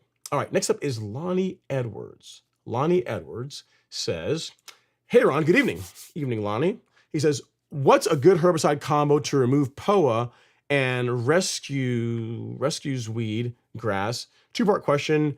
I'm here in Bermuda, Texas, and I have 419. Yeah, rescue grass is a good question. I'm thinking off the top of my head. I'm not sure off the top of my head what will control that. Certainty will do Poanua. I don't know if rescue grass is on the label for certainty. I can look really quick. I don't know off the top of my head because that's not one I get very often. But if you're trying to control POA, certainty in a warm season lawn is what I would go with. And as far as rate, something to keep in mind, if Poannual is what you're after, you have to spray certainty at higher rates to get a good result against POA. So the label says 1.25 ounces per acre up to 2 ounces per acre. This time of year, you're going to want to be, on the higher end of that. So one large scoop of certainty, because it comes with a measuring spoon with two sizes, a large scoop and a small scoop. One large scoop with two small scoops, I find produces a good result for Poannual that's a bit more mature. So that is what I would go with. And yeah, it looks like rescue grass is on here. It is on here. Yeah, so there looks like I'm looking at the label for certainty. There is mention of, there's some guidance as far as controlling rescue grass. So you have to read this. You have to read the label and see exactly what it is. I'm not going to read through it right now, but it is covered on here, Lonnie. So what I would tell you is certainty along with surfactant is what's going to help you produce a good result for you. So if you go to shop and then weed killer and you look at certainty, you can either get certainty by itself if you already have surfactant, but we also have a kit that has certainty, the turf marker dice, you can see where you've been spraying, and then also surfactant, which really also helps it work well. So getting this kit would be a good option for targeting the weeds that you're after. And in addition to that, outside of Poannual, what certainty is really known for, like this time of year, everyone cares about it because of its ability to control POA. But what it really shines at is for sedge control. So if you got nut sedge, kalinga, any kind of sedges, certainty is really good against that. And the thing is, you don't have to really spray it at higher rates to control sedges. So that one bottle will last you, will go a long ways when I'm trying to get to. So here you go, Lonnie. I'll give you a link here in the chat as for where you can pick that up. But again, read the label. We've got the label linked on the store. Read the label because there's some guidance in there specifically on rescue gas you have to go through. I'm not sure if it recommends mixing other herbicides with it or if there's a particular schedule you need to spray to be able to control it. But read through the label and that should get you all taken care of. And I just linked where you can pick up certainty there in the chat. Great question. Thank you so much for it. All right, Instagram, you guys are quiet tonight. Nothing on the gram tonight. All right, so next up we have Jason Roy. Jason Roy is up next. He says first time commenting for a long time viewer, I guess. So I got the Petra HD 4000. Besides watching your video on how to learn walking speed spray rate, any suggestions on what to do with a battery powered sprayers? Not really. I mean, the big thing is you're already doing the first thing, which is make sure your sprayer is properly calibrated. And by that, you want to know for a given spray tip, what does your walking pace need to be to put out a gallon or so of product over a fixed space? So in most cases, a gallon over 1,000 square feet. So calibration is going to get you that. The other thing you're going to want to invest in is a good set of spray tips. So you're going to want a good foliar fan tip for spraying foliar products like Primo, herbicides, liquid fertilizers, that type of thing. And you're also going to want a flood jet tip, which is a larger droplet size for spraying fungicide, insecticide, your pre-emergents. And once you have that and you get the sprayer calibrated, you're good to go. So I'll give you a link to that video on calibration. I'll also put some links here in the chat here on the spray tips I recommend. And outside of that, get out there and practice and have fun. You really shouldn't need very much else other than that. So let's do the spray tips first. So this is the foliar spray tip, and then this is the flood jet spray tip. And then as far as the video on calibration, which sounds like you already may have it, then I'll get this. I'll link this here in the chat for you as well, because that's like that literally. As far as people that they say, oh, I had a backpack sprayer and I didn't get a good result with it, I couldn't get it to work, or the products never work properly. Like really, it comes down to calibration. If your sprayer is properly calibrated and you measure the products out properly, then it's really tough to not get a good result when it comes to spraying products on your lawn. Like you can use liquid products with confidence then, because when you read the label and it says, for example, for like Primo, it says 1/4 ounce over 1,000 square feet. You know that, okay, I know that if I put enough product in that sprayer to cover whatever like square footage I'm after, that if I, that I'm going to put that much product down, and then you're going to get the result. So calibrating your sprayer is a really important step. I'm glad you mentioned it. And this is the video that you can look at, assuming you haven't already, that shows how I like to go about doing that. There's tons of different ways of calibrating it. This is just the way that makes sense to me. And you can use it and hopefully get some good tips from it. One thing I'll tell you is calibrate it with the spray tip you're going to be using. So what I would say is, if you get that flood jet tip and also get the foliar tip, like if you do one, it really should, like, because because they're both rated, the ones I just linked to you are rated at the same flow rate. Like the calibration for one should be pretty good for the other. In other words, if it takes you a minute 30 seconds to walk 1,000 square feet, or say it takes you 2 minutes to walk 1,000 square feet with the flood jet tip, that it should take you pretty much the same amount of time with the fan tip, with the foliar tip. But if you want to be super cautious, just to check, do a calibration for each one. So do one for the flood jet tip, do one for the fan jet tip. It takes literally less than 5 minutes to do both of them if you want to, and then you'll know for sure, right? So just something to keep in mind. You want to calibrate the sprayer with the spray tip you're going to be using it on, so that way you know that you're that the walking pace that you're calculating is with the tip that you're actually going to be on the sprayer when you're putting product out, if that makes sense. So watch that video, and hopefully that is that's useful for you. And congrats on the sprayer. I got to give you some dap for that. You got some new hardware. We can't not recognize that, right? All right. Next up is our fragrance journey. You know what? You're gonna make me do it. He says, "Hello, good people. Here for my weekly Go Dogs." Say it with me. Go Dogs. I like it. I like where your heart is. Good man. Good man. I like it. I am feeling that our fragrance journey. Appreciate you, backing obviously the dominant team of the SEC. So I like that. Good. You got good taste. You got good taste in live streams, and you got good taste in football teams. So good job.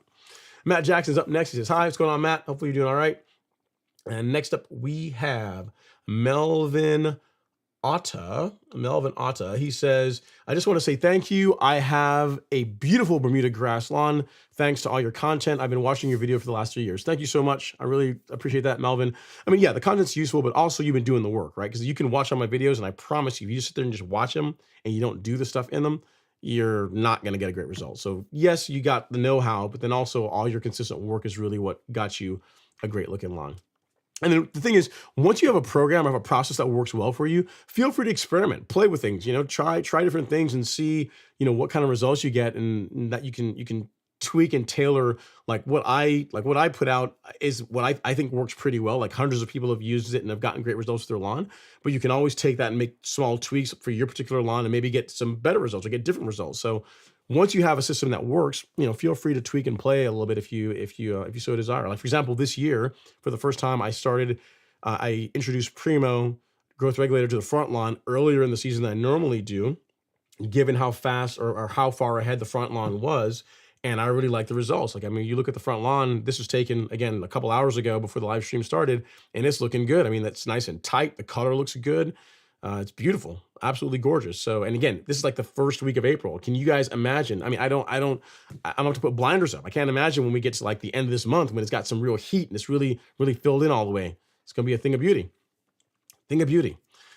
But keep going, Melvin. I appreciate the kind words. And again, happy to play a small part in helping you create the lawn that your neighbors are absolutely going to envy. So good stuff. All right, next up you have Terrence Stamps. He says, "Hey, Ron and crew, this would be a horrible time to have a fall and then get a rotator cuff surgery, right?" Yeah. Are you speaking from personal experience?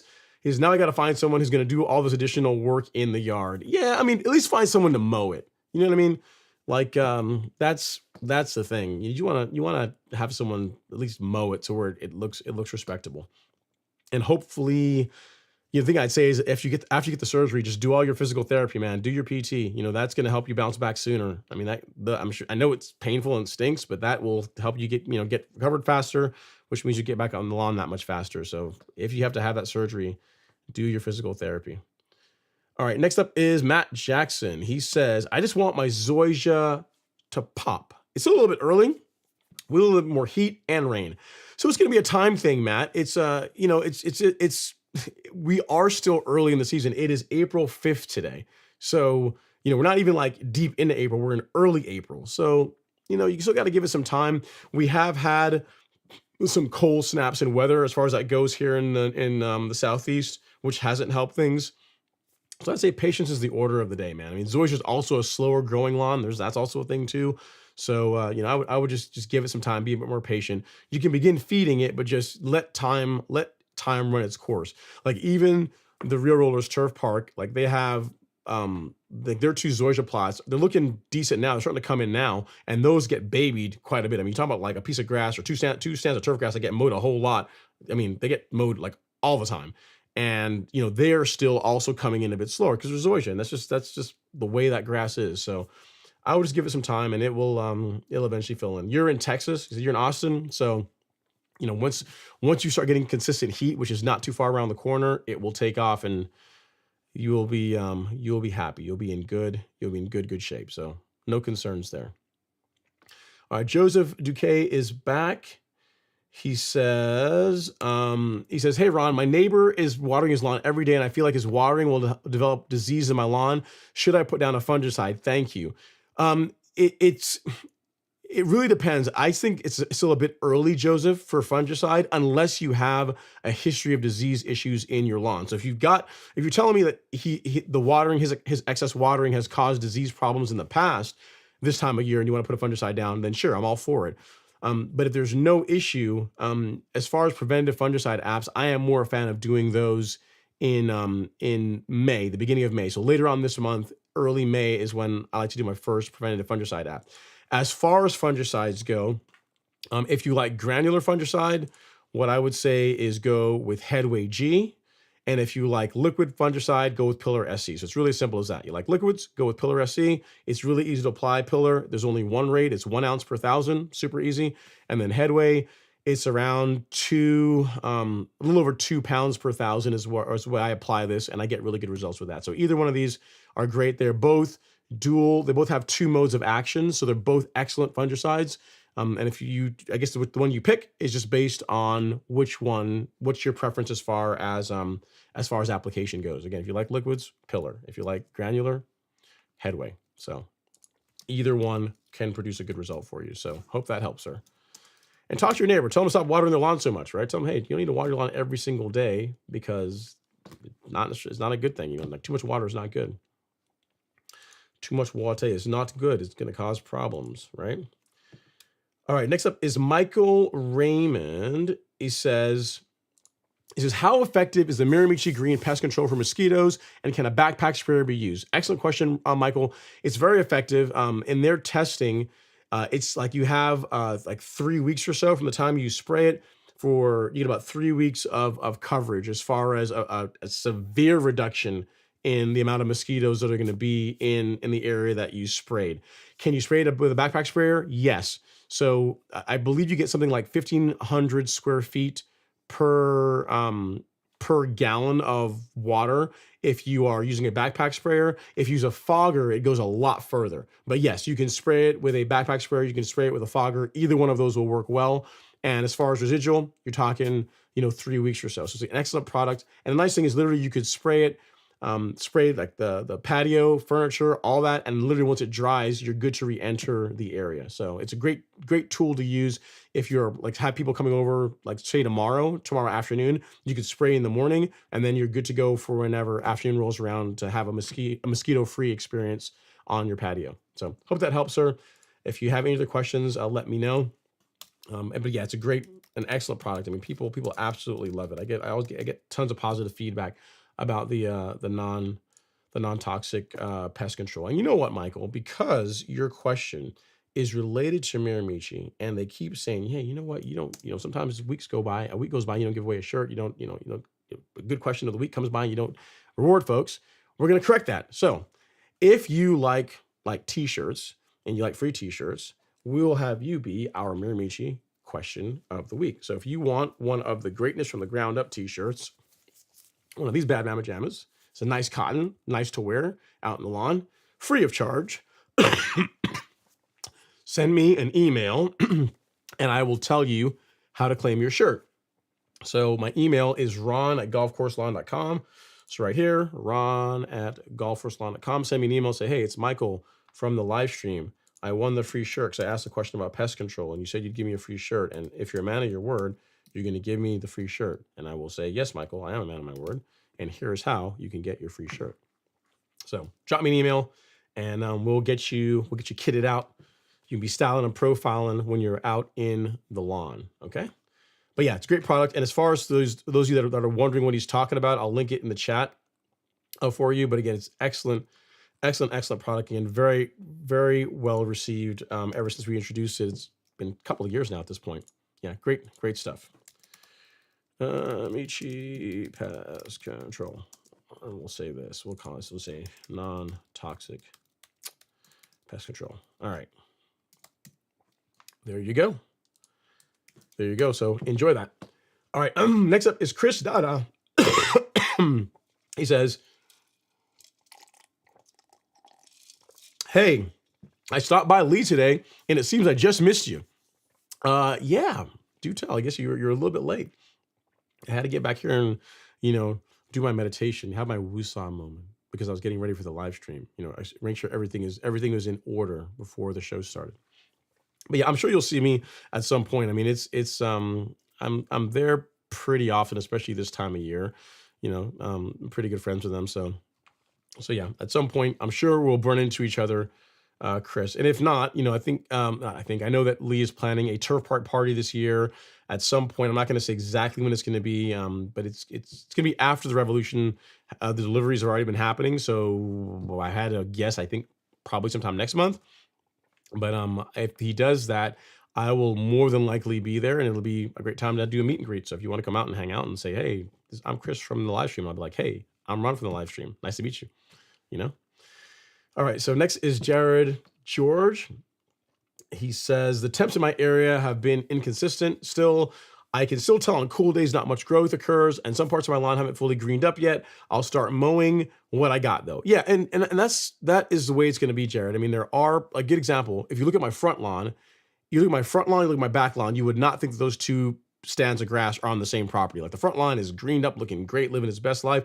The back lawn is greening up, it's growing in nicely, but it's not as far ahead as the front lawn. And that's just the way it is, depending on how much sunlight it gets, based on where it is on your property. Like all that stuff adds up, and over time it's just going to all even out. But what you tend to find this time of year is it makes one part of the lawn be ahead of other areas, and that's completely normal. There's nothing to worry about. No need to get out there and try and spray fertilizer, do anything crazy, and try and push growth in areas that it's not growing yet. It will grow in. Just be patient. Just give it time. Give it time. Chris Dada says, as soon as I enter, I hit the like button as my entry fee. LOL. I appreciate that, Chris. Thank you so much. I appreciate all of the consistent love and support. All right, next up is William Howard. He says, hey, Ron, I am in Columbus, Ohio, where the temperatures are still fluctuating in the 50s and 60s during the day and dipping into the 30s at night. Should I start spoon feeding my Kentucky bluegrass right now? Are you mowing it?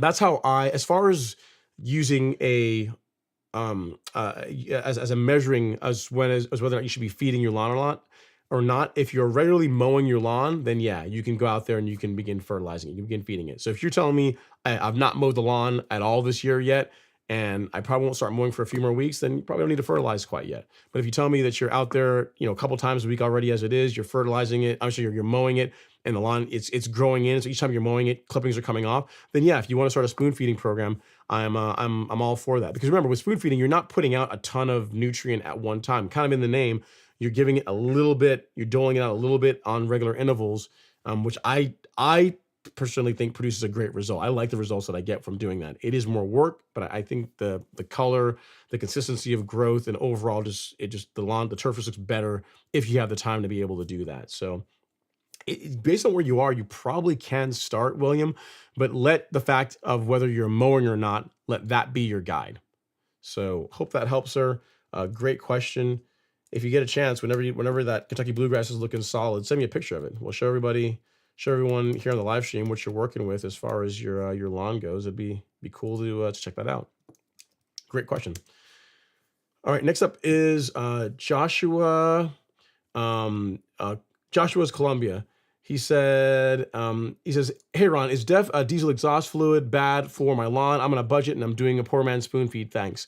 I don't know. There's some people that use diesel exhaust fluid as a nitrogen source for their lawn. I don't use that stuff on my lawn because it's not designed for turf grass. It's designed for a diesel engine. I would do some research. I would just do some research and find out if there's any other additives in it that could be detrimental to your lawn.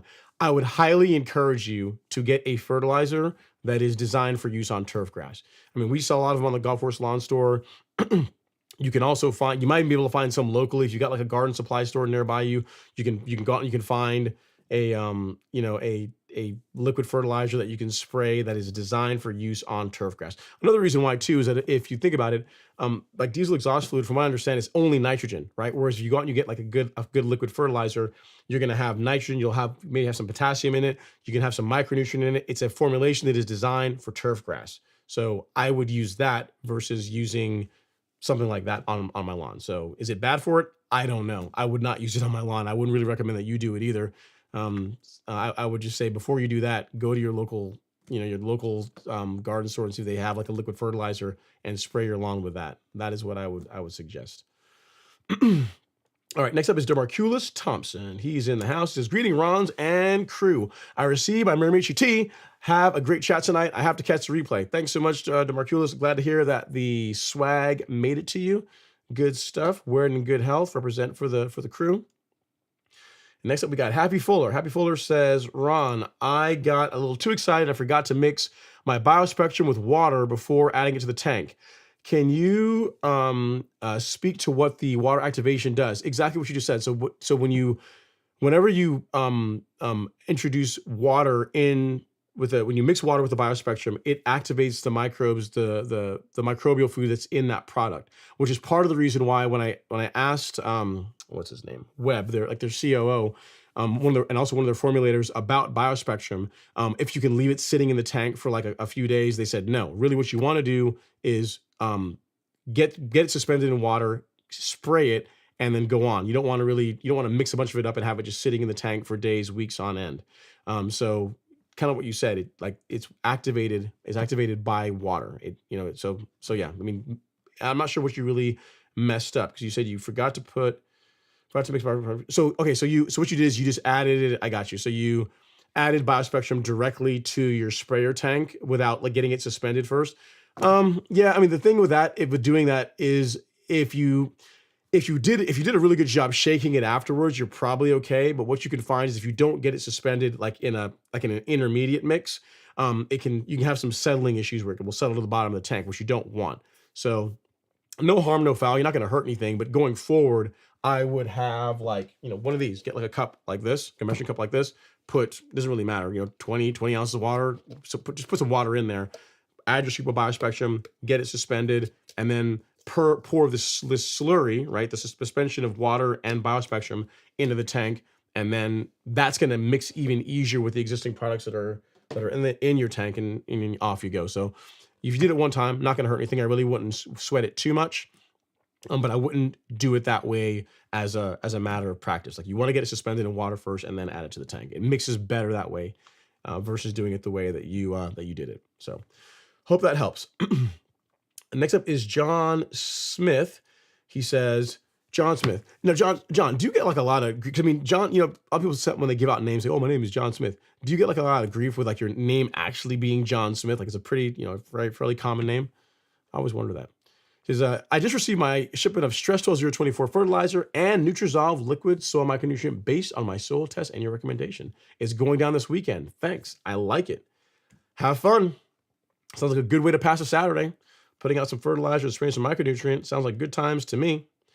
And then next up is Brett May. He says, hey, Ron, I just put out the Lebanon 14714, the Carbon Kit, and Essential G. Thanks for all the advice. What is the difference between Nutrizolve and NutriKelp? Excellent question, Brett. So Nutrizolve is a micronutrient that contains iron, manganese, magnesium, copper, molybdenum, zinc. It's the micronutrient part of your soil test. Whereas NutriKelp is a kelp product. So it's it has micronutrient in it, but it's 24% kelp, and it also has some macros. It's got like 1%. Actually, I'll just show you here really quick. It's got like 1% of nitrogen, 1% phosphorus, and then 4% potassium, if I remember correctly. Right. So NutriKelp, yeah. So it's got a little bit of NPK, like trace amounts of NPK in it, whereas Nutrizolve does not. Nutrizolve is strictly a micronutrient. NutriKelp is a kelp biostimulant that also has trace amounts of NPK in it. So they're completely different products. They sound kind of similar to NutriKelp, Nutrizolve, but they're completely different, which is why you can do the 901C carbon kit and also add Nutrizolve, because Nutrizolve is filling in that micronutrient component that the other products that you're applying do not. So great question. That's a good one. Surprised I haven't had that one before. I don't think I've ever been asked that one before, Brett. So thanks for asking that. And hopefully it makes sense to you what the differences are and where they fit into your lawn's nutrient program. Good stuff. All right. Next up is Scott Harrington. Scott Harrington, he says, I want to fill in low spots and top dress. I read that any dirt should be laid before sand, but not vice versa due to compaction issues. True? Should I just slowly build up with sand instead? So I'll tell you, Scott. So I have top dressed my front lawn as a particular example. It's a great example of it. I've top dressed my front lawn with a mixture of sand and soil. I've top dressed it with just sand. Here in the past couple of years, I've top dressed it with just compost, so just the equivalent of just soil. And I don't have compaction issues. There's not really any drainage problems. There's no issues with that. So given the choice, I agree that if you're doing any kind of fill dirt, that yes, you would do that before you top dress. And then like if you're doing just straight sand or you're doing a blend of sand and compost, that would be the last thing you put down. But as far as saying that if you top dress with sand, if you then go top dress with a compost, you're committing some cardinal sin, you're going to create problems. I have not found that to be true. Not on my lawn, not on several other lawns that I've helped with top dressing, and other people that have done things along the lines of what I've done. So if you're talking about like some like professional turf, like something like a golf green, yeah, then you probably don't want to start mixing layers of sand, layers of compost. You probably don't want to be doing that. Like in general, they tend to stick with like one medium which is sand, and do just that. But for a residential lawn, it's, using I think the best really, in my opinion, is a blend of sand and compost. That's that. If you could choose a way to a material to top dress your lawn with, 70% sand and either compost or screen topsoil would be a great material for doing that. So I hope that helps. As far as creating compaction issues, I have not experienced that, nor have I encountered anyone personally that I've spoken to that's experienced that, or like I've received emails from anyone that have told me they did that and they had compaction problems afterwards. So is it possible?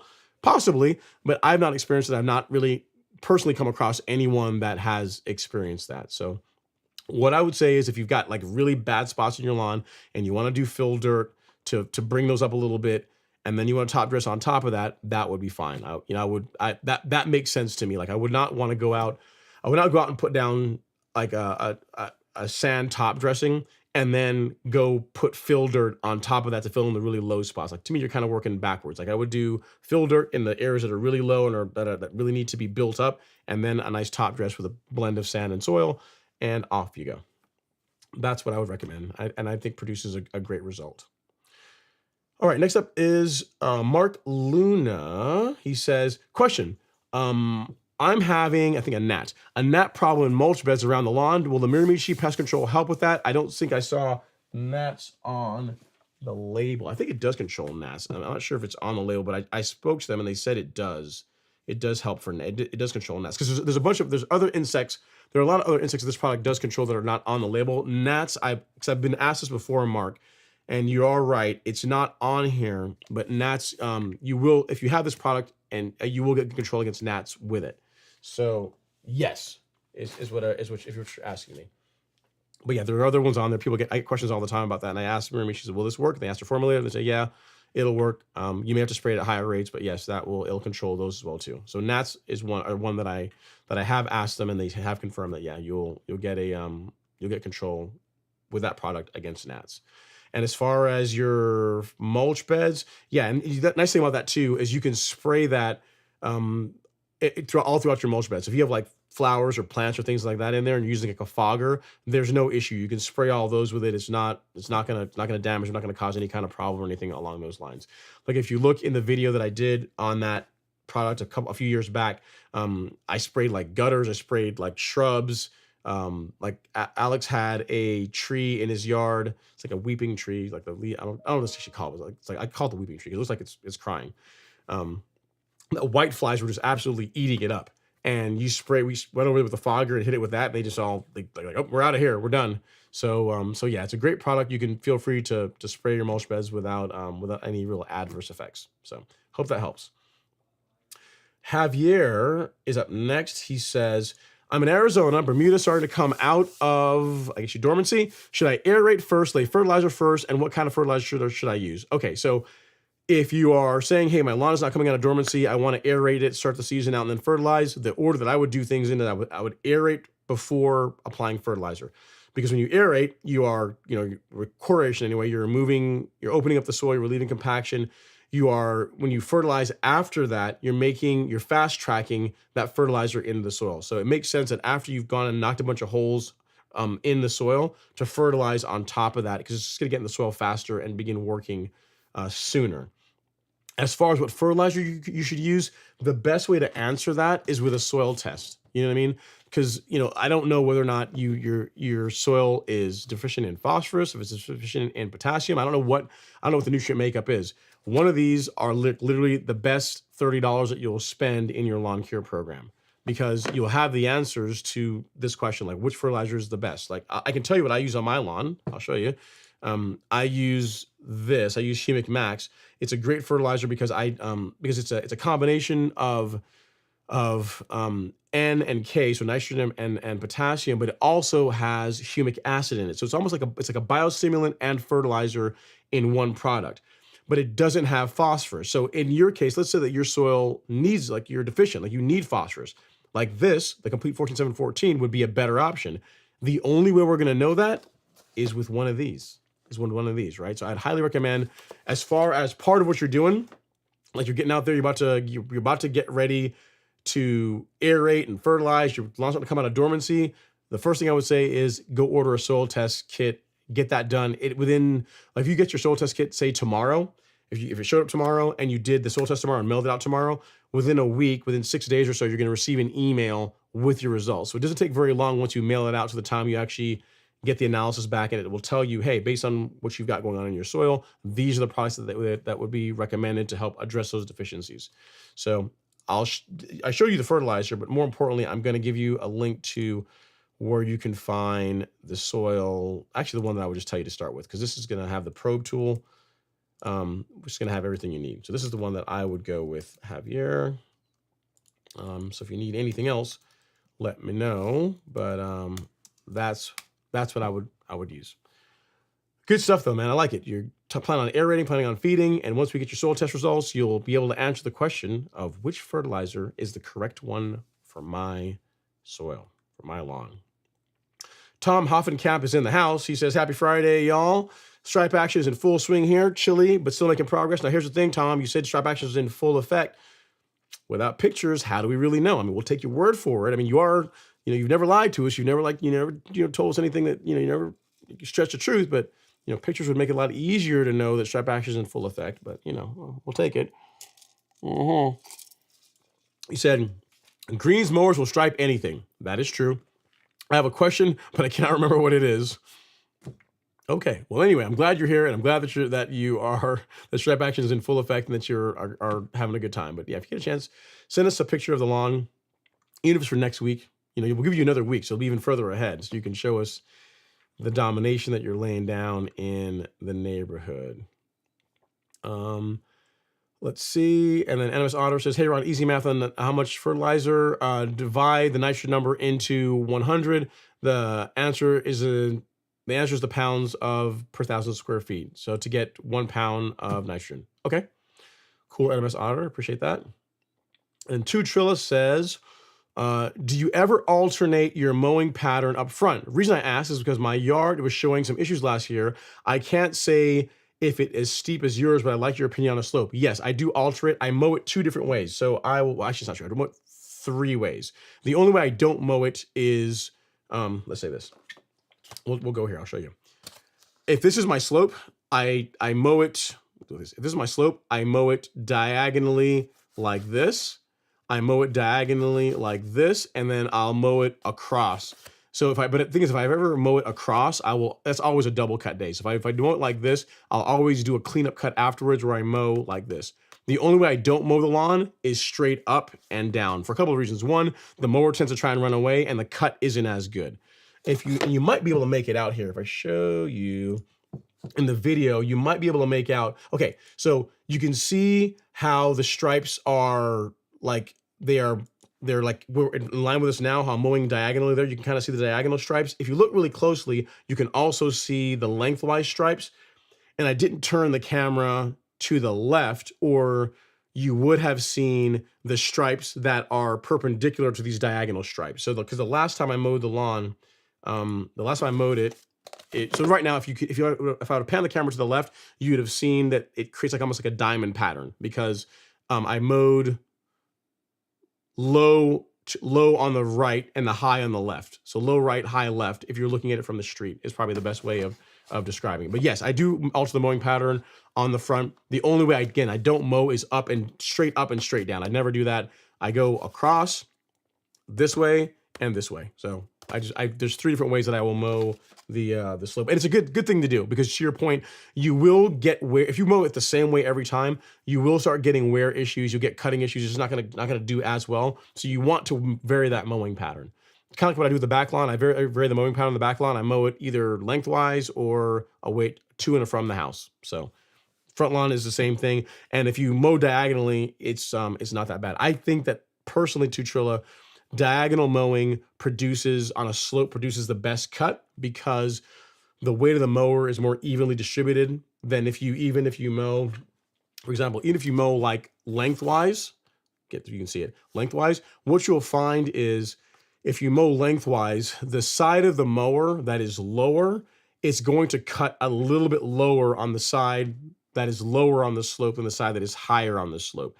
And so it kind of creates this like, it's subtle, but if you look at it, you'll be able to see it. It creates like this step, this like kind of like a terracing effect that's lengthwise. So that's why anytime I mow this way, I'll always finish up with a cut that's diagonal, and then it looks like how it looks in the video. It looks gorgeous. So that's the only thing I would tell you. If you ever mow lengthwise, you may have to do a cleanup cut to make it really give it that final really nice look. All right, Matt Hall says, I finally made one. Very cool. You made your first live. Welcome, Matt Hall. Thanks for coming and stop by on your first live stream. Welcome. I always like to see new viewers. So hopefully you're enjoying yourself and having a good time. Rio, the Hitman, is up next. He says, what's up, Ron? Hope you're doing well. I am doing fabulous. I cannot complain. I feel a lot better this week than I did last week. We also have Offer NV saying happy Friday. Snow here from Sierras, Nevada. Thank you for the hello, but you can keep all that snow there. We don't want any snow. We don't want any talk of cold weather here in the Southeast. You guys can have all that. All right. Next up, we have Taylor Riley. He says, hey, Ron, I'm just curious, how often do you backlap your outlet, and what kind of resistance does your reel take to cut paper? I feel like I have to backlap too much, and I have too much resistance turning the reel just to cut paper. Yeah, so once a month with the outlet, it's pretty easy. Once a month, I get out there and I can backlap it, and really, it shouldn't be a lot of resistance. Like whenever the reel to bed knife tolerance is set properly on the outlet, like it's not like completely quiet, but it's not harsh metal to metal. Like you should just barely hear like the scissors. It's like a scissors type sound of the mower of the reel passing over the bed knife. Like if you're really having to put pressure to turn that reel to cut paper, that's too tight. It shouldn't be that. It shouldn't be anywhere near that tight. So what I would say, Taylor, is if you are backlapping it and it's still not cutting paper across, then you may be in the situation where you have to go out there and get the mower ground or get the reel and bed knife sharpened. So take it in for a grind, and then that will help restore that edge. Another thing to keep in mind too is whenever you're doing your back lap or doing your test, make sure you take a piece of paper and I fold it over. So take like a piece of printer paper and fold it in two, and that's what I use for cutting, for testing, sharpness. That's a good thickness for testing across. And if that is not cutting that, like I said, time to send it in for a grind, because you don't want to get to cut paper by drastically increasing the amount of friction between the reel and bed knife. That is not good. I would not do that. So hopefully that helps, sir. It shouldn't take more with the C27. It's probably maybe 3 or 4 minutes to backlap. It doesn't take very long.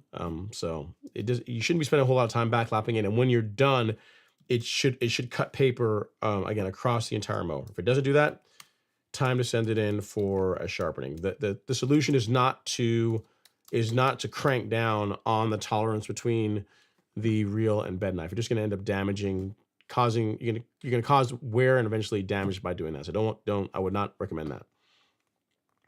All right, next up is Michael Raymond. He says, when is the best time to introduce Hydra-n, and does it cause any adverse fungus concerns? Yeah, so so May, and then again the beginning of July. So May, not in June, and then again in July is a good time to do that, Michael. So I believe I updated the lawn care schedule to reflect that. Let me make sure I'm not lying to you. I'm pretty sure I did. It all runs together. The days all run together. Yeah, so if you look here, if you go to the Golf Course Lawn Store and you go to our monthly application schedule for May, because some of you guys asked about it, for May, you'll see here it talks about Hydra-n app, and then the second one I have in July. So there you go. So July is your second, and then May is your first. So that's the order, or the timing around when I would do it. And again, keep in mind that I'm in the Southeast United States. If you are further up north, somewhere where the temperature is cooler, you may be able to adjust that a little bit. But May and July are good to go by. Because also keep in mind too, like Hydra-n, depending on conditions, is rated to be effective for up to, their messaging says up to 90 days. What I do is I spray it, or sorry, I don't use the liquid, I use the granular. I put it down every 60 days, every 2 months, and that's worked very well for me. So you can use that as a guide. If you want to see the schedule, Michael, it is right there. If you need anything else, let me know. Great question. And then let's see here. Hoda Mikkel says, hey, Ron, when is the best time to treat for grubs? Depends on the insecticide you're using. Some people like to wait till later on in the season, like to wait till May or even June to treat for grubs. I'm not a fan of doing that. Acelepryn has a longer residual in it, and I like to put it out like now. Like I've already done my insecticide app now in the first part of April, and that has worked well for me. For years I've been doing it that way. That's what I've taught others to do, and then I have not had issues with grub damage in my lawn since switching to that schedule. So you can do an application now, and then another one in later on in the season, like in August timeframe. So like 2 apps of Acelepryn per year do a great job as far as keeping lawn damaging insects at bay. So best time, it depends on what insecticide you're using. I mean, most people will say June-ish, but if you're using Acelepryn, you can get it down a bit earlier with good results. So hope that helps, sir. And if you are interested in that Acelepryn, we carry it in both a liquid and granular form. And again, it's a great insecticide. It's not just grubs. It does pretty much any kind of turf caterpillar. So sod webworms, armyworms, it will take care of both of those, and it's available in both a granular and liquid. I normally use the liquid, normally the suspension concentrate. So yeah, so hope that helps, Hoda. All right, next up we have, I gotta move through this. Next up we got Sean Murphy. Sean Murphy, he says, happy Friday, Ron. Hope all is well. I threw down some Humic Max a few weeks ago. Great product from the Golf Course Lawn Store as always. I'm glad to hear that, Sean. Glad to hear that you're getting your fertilization on, that you're enjoying the products and the service. We love to hear that. Let's see here. John says, if my pH on my soil test kit is low on the bottom line and my magnesium is optimal, what could I use to raise the pH? And why is my pH low like that in Savannah? and it's dirt back there. What to do about the St. Augustine plugs? Okay, great. So if you for low pH, John, you're going to want to apply a lime of some sort. So in your case, you said your magnesium is fine, so you'll want to go with a calcitic lime. So when it comes to lime, there's two major categories. There's dolomitic lime and calcitic lime. Dolomitic lime is a good option if you need to increase magnesium levels as well. In your case, you don't need to do that. So for you, a calcitic lime is a better option for raising your soil pH. As far as why your pH is low, it's just the soil, the area that you're in. You know what I mean? Like all soils are different. You know, you're in your particular lawn, your pH just happens to be on the low side, but you can correct that with a lime application. What I would say on the low end, you want to go out at like 20 pounds per thousand. On the high end, 40 pounds per thousand. So we're somewhere between 20 to 40 pounds per thousand for a lime app is what I find produces a good result. So hope that helps, sir. If you need anything else, let me know. And, you know, I might be able to find the soil test that I did, where I did a lime app, and to show you the results that came from it. Let me make a note of your comment here really quick, and let me see if I can multitask and find that soil test result, because I think it was June of, I want to say it was 2021. Time flies, man. I think it was 2021, but I'll find that, because what I did is I did a lime application in the end of May, early June, and then I did another test like a few months later in October, and you saw the results reflected in that. So I'd like to show you how that looks, if I can find it. If I can find the results. Yeah, so that is the okay, yeah, so let's compare. Let's do a comparison, and let's do this guy, fall 2021, and there are different pages. Hopefully this works. I never actually tested it. And then this guy, and then compare samples. Yeah, okay, cool. So this is my lawn, my lawn from a couple years ago, 3 years ago at this point. So the dark blue line are the soil tests, or the nutrient levels and pH levels in May of 2021, and then the light blue is in the fall, October of 2021. So if you go over here to the right side of the soil test results, right, which is your pH, which is right here, you can see that in May of 2021, my pH was still optimal, but it was definitely trending lower, right? It's on the lower side of the optimal. And then if you look at my video that I did on lime, on applying lime and how it can raise your soil pH, I did that video right after pulling these cores.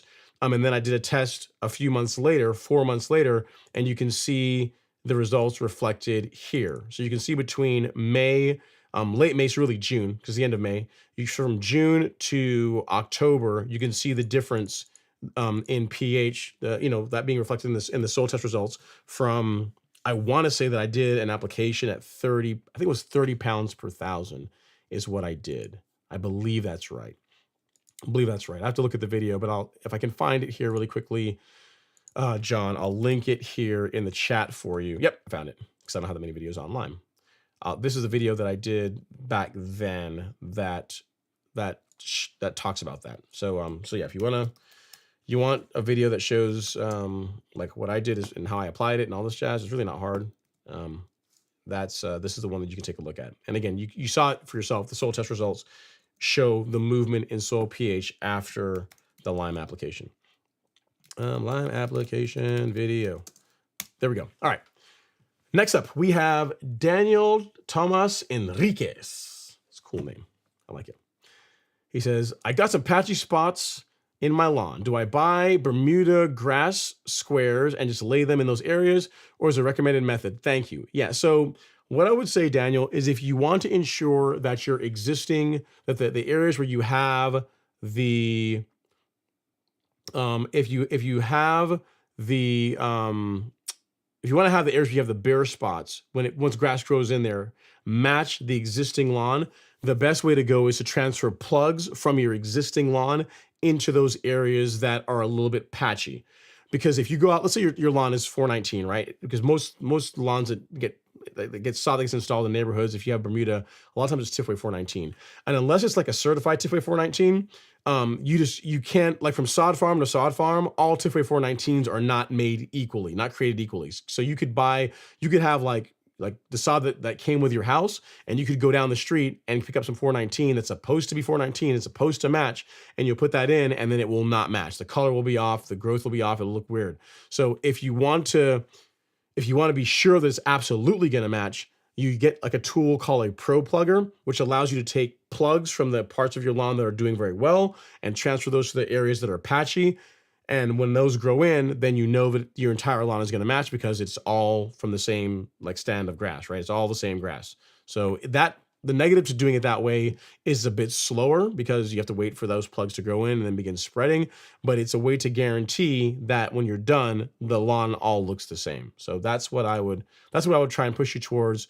Because another thing with Bermuda grass is once you go out there and say you got to get some patches of 419 and it doesn't match, you're kind of stuck with it. You're not, you're good luck getting rid of it. You're not really going to be able to selectively remove that from your lawn once it's in. So the way to avoid that is to just not introduce other grass in the first place. Just take plugs from your existing lawn and transfer them to the bare areas. And this is the tool that I'm talking about that I recommend for using for transferring those plugs. It's called a pro plugger. There's other companies that make it too, but this is what you want. I'm just trying to save you the headache of being like, I put this grass in and my grass doesn't match. What do I do? So there you go. All right, next up we have got Autumn. What's going on, Autumn? What's going on in the house, in the live stream saying hello? What's going on, Autumn? Hopefully you're doing well. And next up we have, I've already answered your question there for Hoda. Oh yeah, he says, what's a good time to apply grub treatments? I've already covered that. And a good time to apply preventative, I guess, fungicide for brown spots in NC. So if you're talking about brown patch, I'm a fan of doing preventative fungicide applications in May. So the end of this month, between April and May, that's a good time to put out your preventative fungicide. The time when you might want to modify that and do it earlier is if you have a history of disease in your lawn. Like for example, every year in April, your lawn gets eaten up with like large patch or brown patch. You got like disease problems in your lawn, right? That's a thing every single April. Like waiting until May then is not a good strategy because you're gonna have the problem. So in that case, you would do it earlier. So maybe the beginning, late March, early April was when you would do your fungicide app. But withstanding that, if you don't have those issues, or if the brown patches you're talking about are happening later on in the season, that is when doing a fungicide app in May and then another one in June, I find produces a good result as far as keeping disease out of your lawn. So hope that helps, Hoda. Great question. And next up is Daniel. He says, also, I got my soil test results back and my lawn is high in calcium. I really wouldn't worry about it. There's not a whole lot you can do to selectively reduce calcium. So don't sweat it. So the recommended fertilizer was a 12-12-13. Maybe a triple 12, you mean, right? Probably triple 12. If that's what recommended, go with that. It should work well. Next up is Utah. You ought to get to me. Says, just finished Bermuda scalping today. When would you aerate and then level? It depends on your lawn, on where your lawn is, Utah. And if your lawn, for example, if your lawn right now looks like how my front lawn looks, you could aerate and level it tomorrow. Like I could literally aerate that tomorrow and I could top dress that tomorrow and there'd be no issues with doing that at all. If your lawn looks like my back lawn, you could probably still get away with it. But if you could wait another 2 weeks, another 3 weeks when it's growing in a bit more, filled in more, the color's a bit better, it's growing a little more aggressively, that would be better in my opinion. So you got your scalping done. When you aerate and level, I'm a fan of doing that when the lawn is actively growing. So if you're out there mowing it regularly, that's a good time to go out and do your aerate and leveling work. In the Southeast United States, that as general guidance, I would say late April, early May is a good time to start looking at that kind of thing from the lawn leveling perspective. Aeration, you could do it now if you wanted to, but lawn leveling, I would wait until later on this month, early May to do that. And good job. I mean, the one thing you did ask that I like is that if your plan is to level, I would absolutely, and you're only going to aerate once per season, which I could totally get because it's a lot of work. I would absolutely delay aerating now and do your aeration as part of the leveling project. You see what I'm saying? So if you have a choice between I'm going to aerate my lawn now and then 3-4 weeks from now, I'm going to level it, what I would say is delay the aeration and do the aeration as part of the leveling project. That's going to help the sand, whatever material you use, it's going to help it better integrate with your existing soil. It's just going to produce a better result. So that's the only thing I would say. If you're not up for doing it twice, which I completely get because it's a lot of work. All right, next up we got Rodney Jacobs. He says, I applied a fertilizer a week ago. When should I fertilize again in the spring or wait until summer?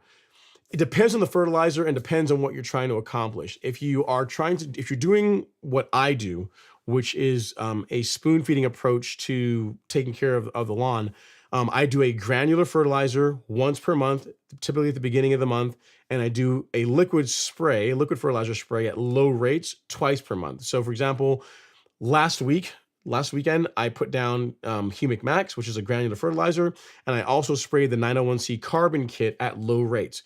And then on the 15th, so 2 weeks from now or a week and change from now, I will spray just liquids again. So granular, you could do once a month. Liquids, you could also do once a month, or you could do it every couple of weeks. It really just depends. It depends on you. It also depends on the kind of fertilizer you're using too, because there are some release fertilizers, some fertilizers that are extended release. If you're using one of those, you can apply that, and those will tend to feed for a longer period of time. I am not a huge fan of those because I don't personally think that as far as the growth and the color, it's as consistent if you do that. But if you're someone that doesn't want to be out there very often feeding your lawn or out there putting out fertilizer, like an extended release fertilizer is an option. We don't really carry any on the golf course lawn store. Like the stuff that we carry is designed to be put down every 4 to 6 weeks, thereabouts. So it depends on you. Depends on. So I'm telling you what I do, and hopefully it makes sense that it really depends on what you're trying to achieve, Rodney.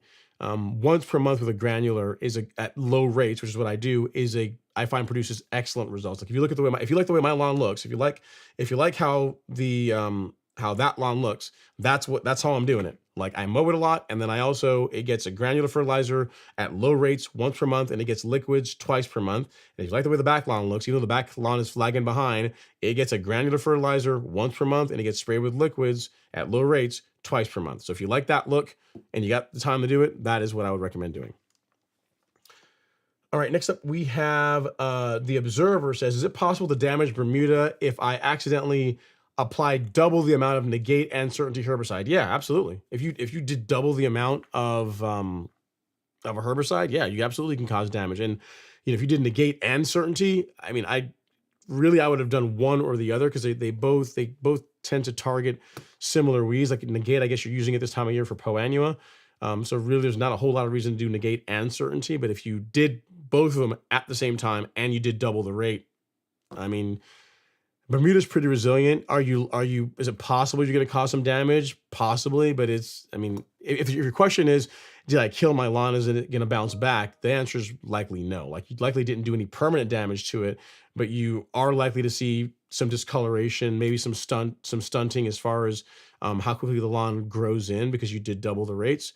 But yeah, I would say going forward, let's just not do that. Going forward, let's make sure we measure twice, spray once. Measure twice, cut once. Measure twice, spray once, and don't do double the rate because you're just going to cause problems. You're not going to get double the control by doing that. You're going to start causing injury to your lawn. So I've never sprayed that combination, and I've not sprayed it at double the rate to be able to tell you what you can expect. But I would, at a minimum, I would expect some discoloration, some damage, and perhaps some stunting as far as growth goes. But it's Bermuda; it's really hard to kill it unless you're trying hard. And negate and certainty probably aren't enough to do it in. All right, Ian Michelle says. He says, hey, Ron, the soil test indicates that everything is high. Do I just not use fertilizer this year, or what would you recommend? Super high on calcium too. So high on calcium, yeah, what do we think about that? If right now you said that everything is showing high, what I would say is you could, if your plan was to begin feeding the lawn in say April, and you did a soil test in say like mid-March, so you did the soil test in mid-March, right? And your mid-March soil test says, like your nitrogen is high, like everything is off the charts high, right? That probably means that you could go a month without really introducing any fertilizer to it. So you might be able to wait until May, till next month, to fertilize. And I would then only use a fertilizer without phosphorus, because phosphorus doesn't tend to go away in the soil. It tends to be less mobile in the soil than like the nitrogen and phosphorus and potassium. So if you got if your soil test is reflecting adequate nutrient levels, then there's no need to introduce more fertilizer at this point.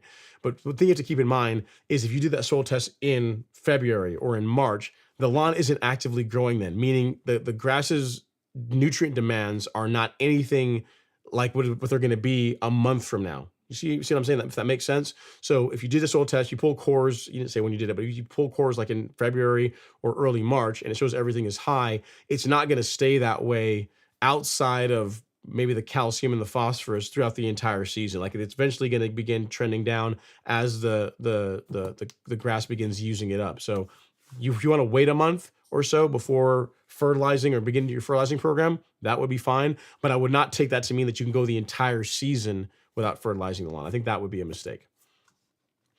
Next up, we got Javier. I think I already answered your question, Javier, as far as fertilization and your aeration, your process.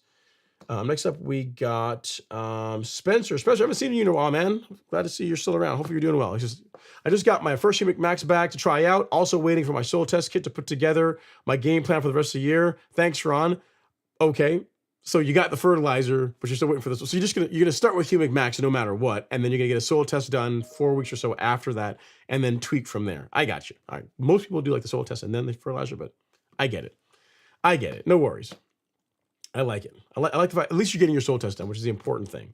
So good job, Spencer. Glad to see you're doing well. I haven't seen you in a while, so it's glad it's fun to see old faces come back.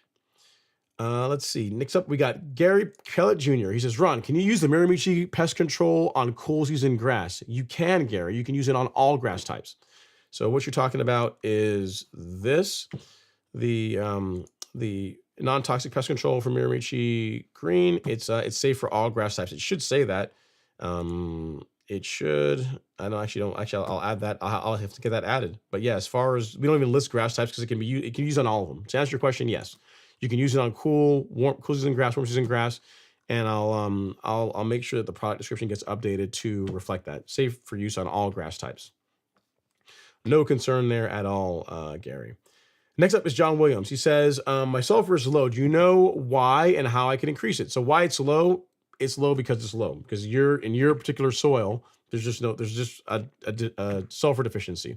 How to increase it is fertilizers, like I believe like the Lebanon, all the Lebanon fertilizers that we carry all have sulfur in them, I believe. I don't want to make sure I'm not lying to you here. Let me check here really quick. Yeah, they all have sulfur. So for example, if you look here, John, at Humic Max, and I pull up the label for it here, you will see that Humic Max has 3.8% sulfur. So you can add some sulfur by you're adding sulfur just by using this fertilizer. If you use one of the other ones, like I think one of these has a lot more. I forget which one it is. One of these has something like 6% sulfur or something in there. Yeah, so it's this one. So if you're using the complete 14714, that guy has 6.6% sulfur, right? So so yes, in other words, you can use a fertilizer with sulfur. All the ones that we carry from Lebanon all have sulfur in them. So you can pick one of those and that's going to help raise your sulfur levels. So hope that helps, John. And as far as where you can find them, you should already know, but if you go to the Golf Course Lawn Store under shop and then lawn fertilizer, you can find them there. But because you asked, I want to save you time. I'll send you a link there to the fertilizers. All right, so next up, Ian says he's a Xeon Zoysia fan. I get it. Xeon, I mean, it's pretty. The nice thing with Xeon is that it's a fine leaf. It's a pretty grass, very pretty grass, but it can scalp. You can scalp Xeon pretty easily. Whereas Lee made a believer out of me, man. Because remember, like the El Toro that he has, I was like, El Toro, it's kind of like St. Augustine, man. It's not like why would you want to have St. Augustine Zoysia? But then, I think it was like in August, like he was away or something, or he hadn't it hadn't been mowed for a little while, and he cut it, and it looked absolutely gorgeous. And you look at the Xeon, He had Zenith, but he had Xeon, and the Xeon, like he had some scalp marks, whereas the El Toro didn't do that. So that's kind of a bonus for the for the El Toro zoysia, El Toro / compadre zoysia versus some of the finer leaf zoysias. All right. Next up, we have Robert Thomas. Robert Thomas, let's see here. He says, "What's up, Ron? First time live chat viewer trying to get pre-emergent and fertilizer down in East Central Ohio, but we had 5 inches of rain in 4 days. Here's hoping I can get a cut in tomorrow." Yeah. So, the thing is, Robert, yeah, you may not want like 5 inches. That's a lot of rainfall. But, if you see that in the forecast, you've got, an inch or so, even 2 inches of rain coming, and you've got a break in the weather where you can get out there and mow and get your pre-emergent out, absolutely go do that. Like it's way better to have Mother Nature water it in than you have to go run irrigation. So rain and pre-emergent are a good thing. And, to your point, once you get a break in the weather, if you can get out there and mow and then get your pre-emergent out, I absolutely would do that. Absolutely would do that. Tito Serrano says, "Ron, if you have a few weeds in your lawn and you put down fertilizer, does it feed the weeds too?" It does. It does. It's a great question. But the thing you have to look at is this, and I get this question pretty often where people say, well, if I have weeds in my lawn, should I kill the weeds first or fertilize first? And my answer is yes. You do both. Do both at the same time. Because while fertilizer in it by itself with nothing else, you're right, it's going to feed the grass and it's also going to feed the weeds. If you go out and you spray a herbicide, so a selective herbicide to control the weeds, to knock those back, and you also put out a fertilizer, what you're going to be doing is you're going to be feeding the plant that we're not injuring, our grass, and you're going to be injuring the weed, the plant that we want to get rid of, the weed, with the herbicide. And even though it may try and use some of the fertilizer, the herbicide is going to injure it, and to where the point where when you mow over it, you mow after spraying the post-emergent herbicide, you are creating a situation where the grass, your lawn, is at a competitive advantage and the weed is at a disadvantage. So you could wait if you wanted to and do clean up the weeds first and then begin fertilizing later on, but there's really no negative in doing them both. Like if you are if you're spraying herbicides to control the weeds, and if you're just going to put down fertilizer and not do anything about the weeds, then yeah, you are helping your grass, but you're also helping the weeds. But if you are spraying a post-emergent herbicide, like a selective herbicide, to control the weeds and putting out fertilizer, there's no issue with doing that. The order that I would do things in is, say tomorrow you got a lawn, right, and it's got weeds in it, and it's got you got your grass. What I would say is, if you're gonna do that tomorrow, is I put down the granular fertilizer first, and then I would go around and I would spray the weeds in the lawn, and then a couple of days from after doing that, you can begin mowing, and you have now injured those weeds. It can be much more difficult for them to grow back. So hopefully that makes sense to you. Like the two, while fertilizer does feed both, if you're using herbicides to control the weeds in the lawn, the processes don't have to be separated, is what I'm trying to say. So good question, Tito. Hopefully that makes sense to you. As far as, can you kill weeds and fertilize at the same time? The answer is yes. Yes, you can. Yes, you can. No problems at all with doing that. All right. Next up is Michael Raymond. He says, "First season introducing Primo Max." You know what? Normally we only save the applause for when people are buying tools to get some piece of equipment, but introducing Primo for the first time, that's worthy of praise. He says, "When is the timing right?" In May. Should I start with a quarter rate on the first app and then half rate monthly by monthly thereafter? So I would say just start. I'm not sure where in the country you are, Michael, but if you're in Northeast Georgia, you're my neighbor, I would start at half rate and just do that every 2 weeks. That would be fine. If you wanted to do quarter, you could do quarter and then half afterwards. But it's if you do it in May, you start in May, that's going to be just fine. And then as far as your application rates, you should be able to figure it out. But we'll use I'll give you an example of what you would do for Bermuda grass, because that's easy, because the math is easy. So for Bermuda grass, on hybrid Bermuda, the rate for Primo is a range of 1/4 ounce per 1,000 up to it's 0.38 or just under 0.4 ounces per 1,000, right? So what that works out to is, if we're going on the low end, is, and you have a 4-gallon backpack sprayer, you would put 1 ounce in 4 gallons of water, and that would cover 4,000 square feet. And that's the rate you would use if you were spraying it only once per month. We're not going to do that. We're going to be doing, we're going to be putting out Primo along with our spoon feeding program. So every 2 weeks, we're going to be spraying it, which means we're going to take that 1 ounce rate that would normally be enough for 4,000 square feet for 1 month, and we're going to cut that in half. So every 2 weeks, you're going to spray half an ounce of Primo in 4 gallons of water, along with your biostimulants and fertilizer, whatever else you have to be putting out, and spray that every 2 weeks, and then happy days. You know, life is good. I've got a blog post that has the rates linked for most common grass types. I don't have all of them in there, but I will I'll show you that here really quickly because that will be useful for you. So first of all, before I forget, here's the blog post. Let's see, Primo or Primo Max blog. So there is that. That is thing 1. And then thing 2 is actually showing you the blog post because I'm quite proud of it, and why not? I want to show it off. So it's all about how plant growth regulation can make your lawn thicker and greener. And it talks about all the benefits of Primo. This is talking about what they are, how they work, why they're awesome. You don't need to read that because you're already sold. You already know, hey, this is something I want to do. So really, you want to start reading around part 3, which is around how do you avoid tip burn? Like how do you avoid causing that temporary yellowing or bronzing that you can get with Primo Max if you spray it at higher rates the first time in the season. And the way you can do that is by, instead of spraying at the monthly rate once per month, spray it every couple of weeks at half rate.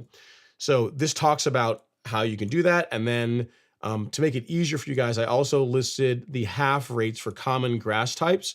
So if you can read through this, follow this, and then off you go. So it's really not that complicated. If you have Bermuda, what I find is half an ounce in 4 gallons of water with over 4,000 square feet produces every 2 weeks produces a great result. That's what I would do. So what I do on my lawn is what like the members in the Golf Course Lawn Academy do, and they get great results. That is what this got. So even in early like April last week when this got sprayed, that's what this got. It got half an ounce or half rate, and you can see, it looks great. No discoloration. Color looks great. Nice and tight. It's already slowed down as far as how quickly it's growing. Awesome stuff. So yeah. So good job on getting some Primo. You got some reading material there, and hopefully that gets you all squared away. All right.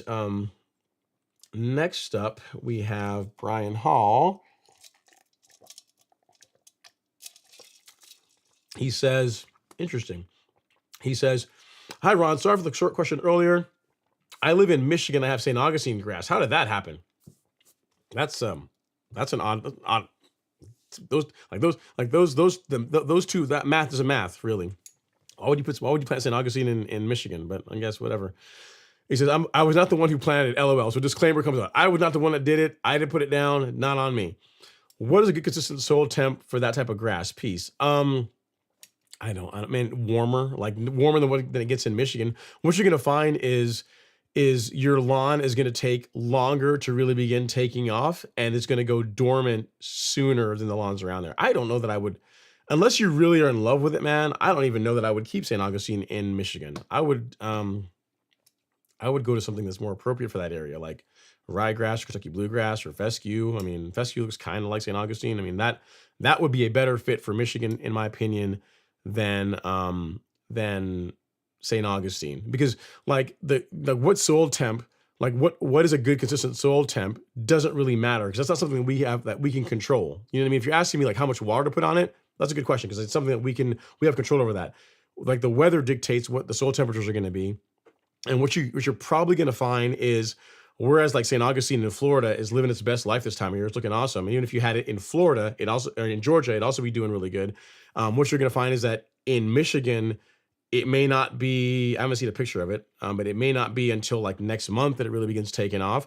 And then as soon as you get your first cool snap, like maybe August, September timeframe, it's going to start checking out. So your season for being able to enjoy that grass where it's really going to be doing well is going to be compressed. It's going to be a lot shorter. So unless you're in love with it, or unless it's a really big lawn where it's not, like from a finance standpoint, like renovating it and putting in like a fescue or ryegrass or KBG is not feasible. I that's what I would do. For me, I would not try and grow St. Augustine in Michigan. Just like I wouldn't try and grow ryegrass in Georgia, like all throughout the year. Like it works for Augusta National because it only has to look good in April. Like ryegrass looks really good. Like even real rollers, like you look at like the turf park, like their ryegrass looks awesome right now because it's April. It's early April. Like if you fast forward 6 weeks from now, not gonna look so great, right? You have to get rid of it. So you can, if with enough brute force, you can kind of try and make grasses that aren't designed to grow in a certain place work kind of okay, but it's never going to be optimal. So I would not, if for me, I would do a renovation. I would do a renovation and put in a grass that is appropriate for Michigan, like fescue, ryegrass, or Kentucky bluegrass, like one of those three, whichever one you like best. I wouldn't try and grow St. Augustine there. Just my thought. Just my thought. Vahid Navi is up next. He says, hi, Ron. I did a soil test and I am low on phosphorus. What's your recommendation product for this solution? So, yes, if you need phosphorus, a fertilizer with phosphorus is what I would apply. So something like this. So from a granular standpoint, you could go with our 14714 that's got nitrogen, phosphorus, and potassium in it. From a liquid standpoint, a higher phosphorus fertilizer that we have is Bloomplex. So if you're really trying to boost phosphorus levels, you could do Bloomplex, and you could also do the 14714 fertilizer from Lebanon that we carry. So that stack would be a higher phosphorus. That'd be a good stack for trying to boost phosphorus levels in your lawn. So hope that helps. And you already know where to find it under the lawn fertilizer section on the Golf Course Lawn Store. All right, Charles Westmoreland is up next. He says, greetings, Ron and crew. Last week, I got 40 pounds of lime per 1,000 down. You went heavy, man. You went towards that higher end. 1,000 pounds per 1,000 square feet. I got Humachar, I got Hydra-n, granular. Lawn is greening up in northern VA and the temps in the low 30s and highs in the low 50s. Yeah, so it sounds like your season, you're just kind of getting started, and I guess you have soil test results that say that you need lime. So 40 pounds of lime per 1,000 will get it done. That you should see a nice, if you were to measure again in 3 to 4 months, you should see a bump in your pH from doing that. And everything else looks good. It's probably a touch early, in my opinion, given the temperatures you're talking about for Hydra-n, but it's not going to hurt anything. I mean, you could have probably waited a bit longer before you introduce that, but it's fine, and everything else sounds good. So it's good stuff. Keep us posted as far as how the lawn does. Jason says, thanks, Ron. You're very welcome. Thank you for joining the live stream. Appreciate it. And then next up we have Clarence Johnson. It says, happy Friday, Ron. I did a soil test and I'm high in iron. What can I do? The best thing you can do, Clarence, there's not really an easy way to remove iron by itself, like iron in a vacuum, without reducing other nutrient levels. So what you can do is just not introduce more of it. So if last year you were using like Ironite or Feature or one of these other high iron fertilizers, like these iron supplements, I would just not do that. And if you can limit just iron inputs to your lawn, that would be good. You know what I mean? So a good granular fertilizer you could use would be like Humic Max, because that doesn't have any iron in it. And then you could do, and I'll show you here, you could do something like Humic Max because there's no iron in that. And you could also do like the 901C carbon kit because that also has no iron. If you were to do Turfplex, like any of these Ecologel liquids all have iron in them at varying amounts. Like Turfplex is not a ton, but all of them have some iron in them.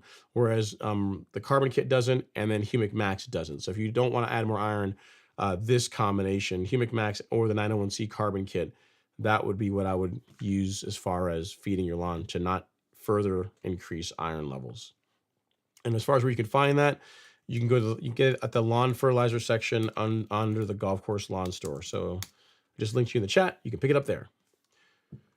All right, let's see. John Smith says, I do get numerous comments about my names. An airline desk attendant have asked for my name, then I replied. She says, not your hotel name, your real name.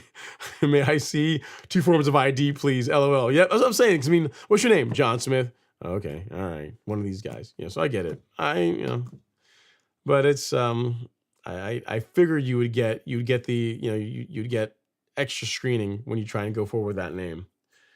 All right, next up we have Peter Gorski. It says, the last 2 years I top dressed the lawn with soil and seeded this spring. 100 plus spots on the yard with our lime green. The rest of the lawn is very dark. Is this a certain grass or Poa trivialis? It could be Poa triv. It could be. I mean, Poa annua tends to not. It tends to be. I don't think it's. I don't think it's literally light green. It tends to be darker green, in my opinion. But it could be some. It could be either one of those. It could be. What I would say, Peter, is take a good picture of it, and you can either use like the picture this app that'll tell you, or you can just take. You go to images.google.com, like Google's image search. That's actually pretty good for identifying weeds. So you could do that and take a picture of it and then put it in there, and it'll tell you what it is. It could also be that if it's early in the season and the lawn is still waking up, like it's not uncommon for there to be slight differences in color in different parts of the lawn as the lawn's coming out of dormancy. But the way you're describing it, it sounds like it's like definitely like clumps in the lawn instead of like like different areas with just large parts of discoloration. So it's hard to say. I mean, you'd have to take a picture of it and doing like an image search and figure out whether you're dealing with like Poa trivialis or annua, and then based on your grass type, find an appropriate post-emergent herbicide to clean it up. So sorry you're dealing with that, but yeah, it sounds like with so much you're describing that it could be a weed of some sort, but without pictures, it's tough to say. He says, I wasn't sure if weeds were in the soil that you top dress with. This year, I did not put out pre-emergent because I wanted to fill in bare spots. Yeah, so that's part of it too. I mean, what it could be Poa annua that you're dealing with, right? Because if you didn't put out pre-emergent I'm not sure if you're saying, did you put out pre-emergent in the fall or this spring? Either rate. If you didn't put out pre-emergent last fall, it could be Poa, and if you didn't put out pre-emergent this spring, I mean, it'll also still be Poa. So it's again. I would say is take a good picture of it, and identify what the weed is, and then control it with a post-emergent herbicide, and just kind of go from there. So sorry you're dealing with that. That kind of stinks, but it can be corrected once you figure out what you're dealing with. Just find a herbicide that's correct for your particular grass type, and away you go. You say you live in Pennsylvania. Jonathan Green's Black Beauty Ultra, and the areas that this is. Oh, okay. So use a grass seed, and the areas that this is happening.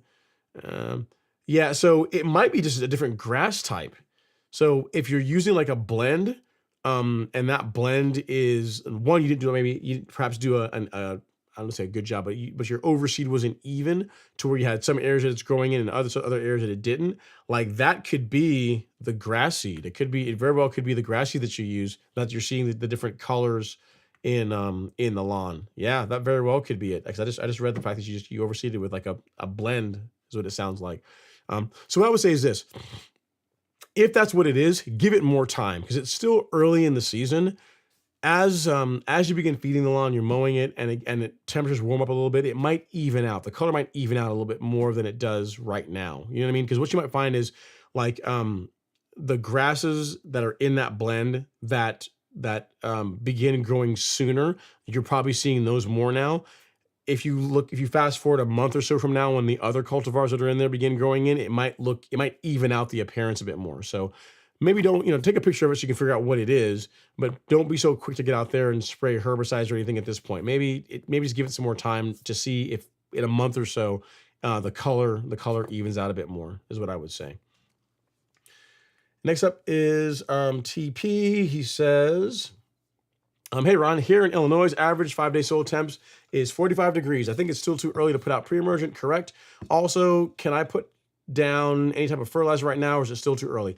Yeah, so I mean, if it's 45 degrees, then yeah, it's still a bit on the early side. But again, like high 40s to low 50s is when I get my pre-emergent out. So it's not going to be too much longer. It might be in the mid 40s right now, but 2 to 3 weeks from now, it's going to be warmer, and you can get your pre-emergent out. So I'd say within the next couple of weeks, get your pre-emergent applied. When it comes to pre-emergent, a bit early is better than a bit late if you're trying to get the best control from it.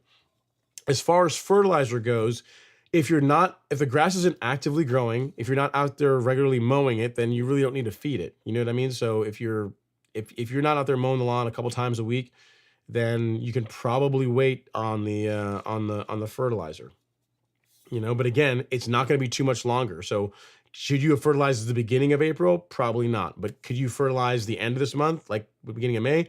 More than likely, yeah. In other words, between now and then over the next 3 weeks, the lawn's going to change a lot. So I would get your pre-emergent out. I would get a soil test done if you've not done one as yet, and then have the fertilizer that you plan to use ready, so that beginning of May, when you're ready to start your season, you can put your fertilizer out and hit the ground running. But yeah, pre-emergent, you're right there. Again, not gonna hurt my feelings to do it a week or two from now. And then fertilizer, you're probably not too far away on that either. So hope that helps. Cedric G says, "Hey Ron, Big Ron, we have some trademark infringement going on in the live stream.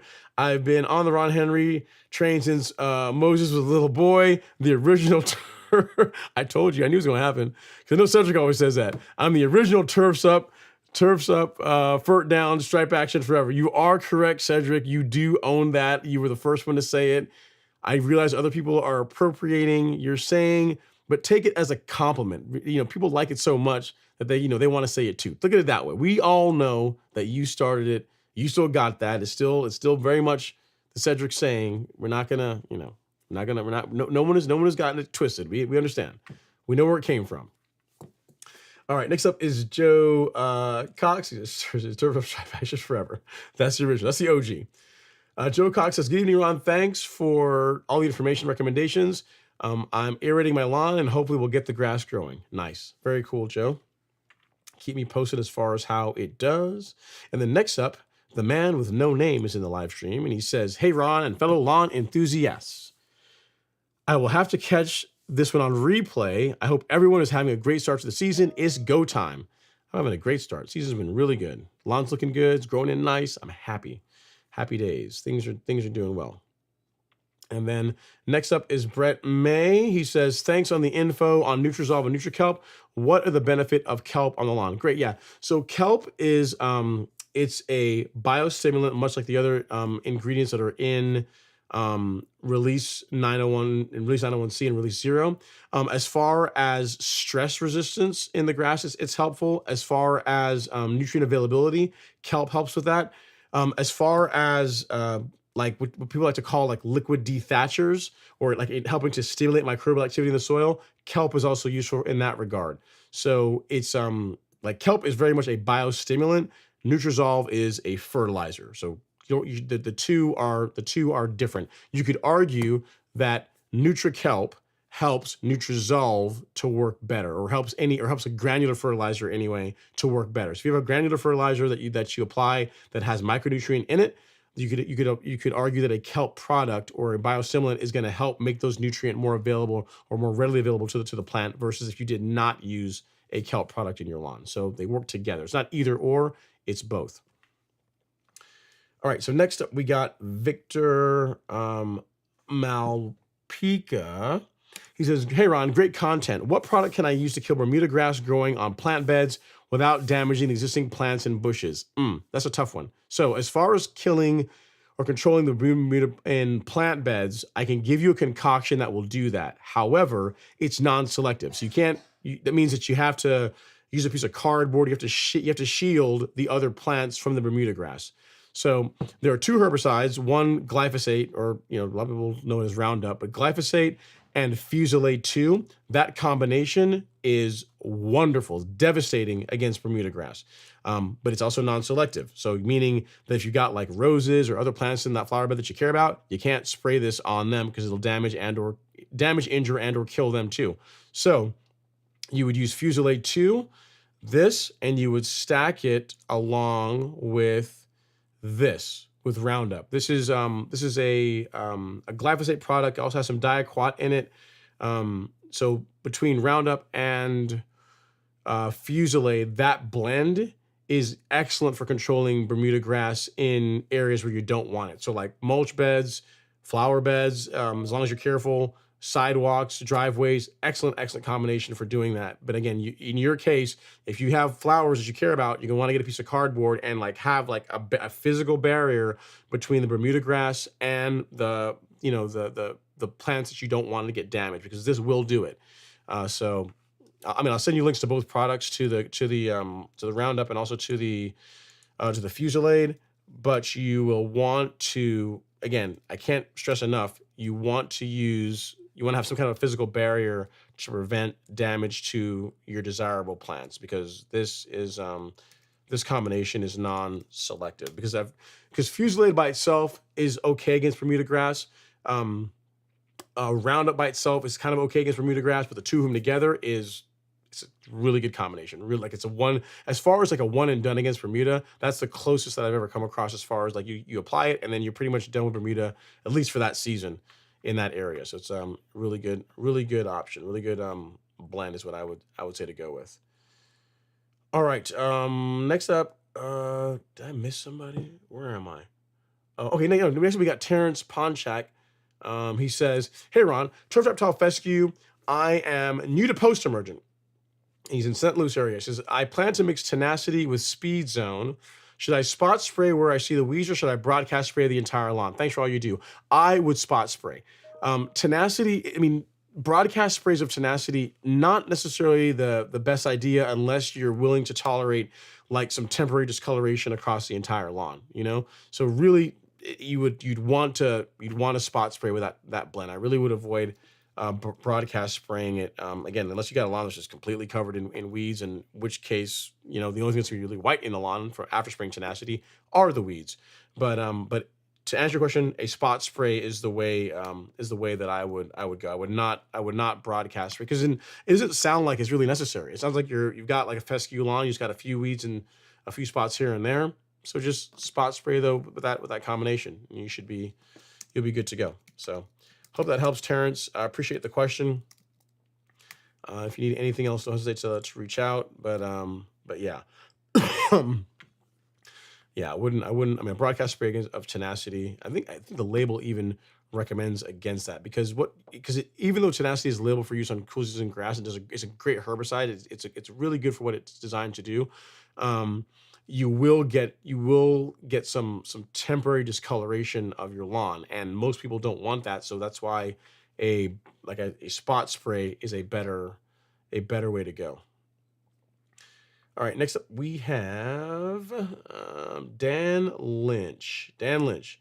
He says, "Learned an important lesson today." Uh-oh, what happened? He says, "Don't mow grass with a rotary mower after applying Essential G, but before watering it in. What a mess! What a mess I was when I finished." Oh yeah. You don't want to water it in, especially if it's been sitting. Especially if your grass is thicker, like you haven't gotten it down to the soil yet. Yeah, I could see how that could make a bit of a mess. So yeah. You live and learn. No biggie. No biggie. Tito Serrano says, "How long do you wait between soil tests?" So if at a minimum, if you're really trying to get the most out of your nutrient program, doing a soil test at the beginning of the season before it starts, like February, March timeframe, and then doing another one at the end of the season to measure the effectiveness of your nutrient program and also determine if you need to make any pH adjustments in the off season, I think is a good way to go.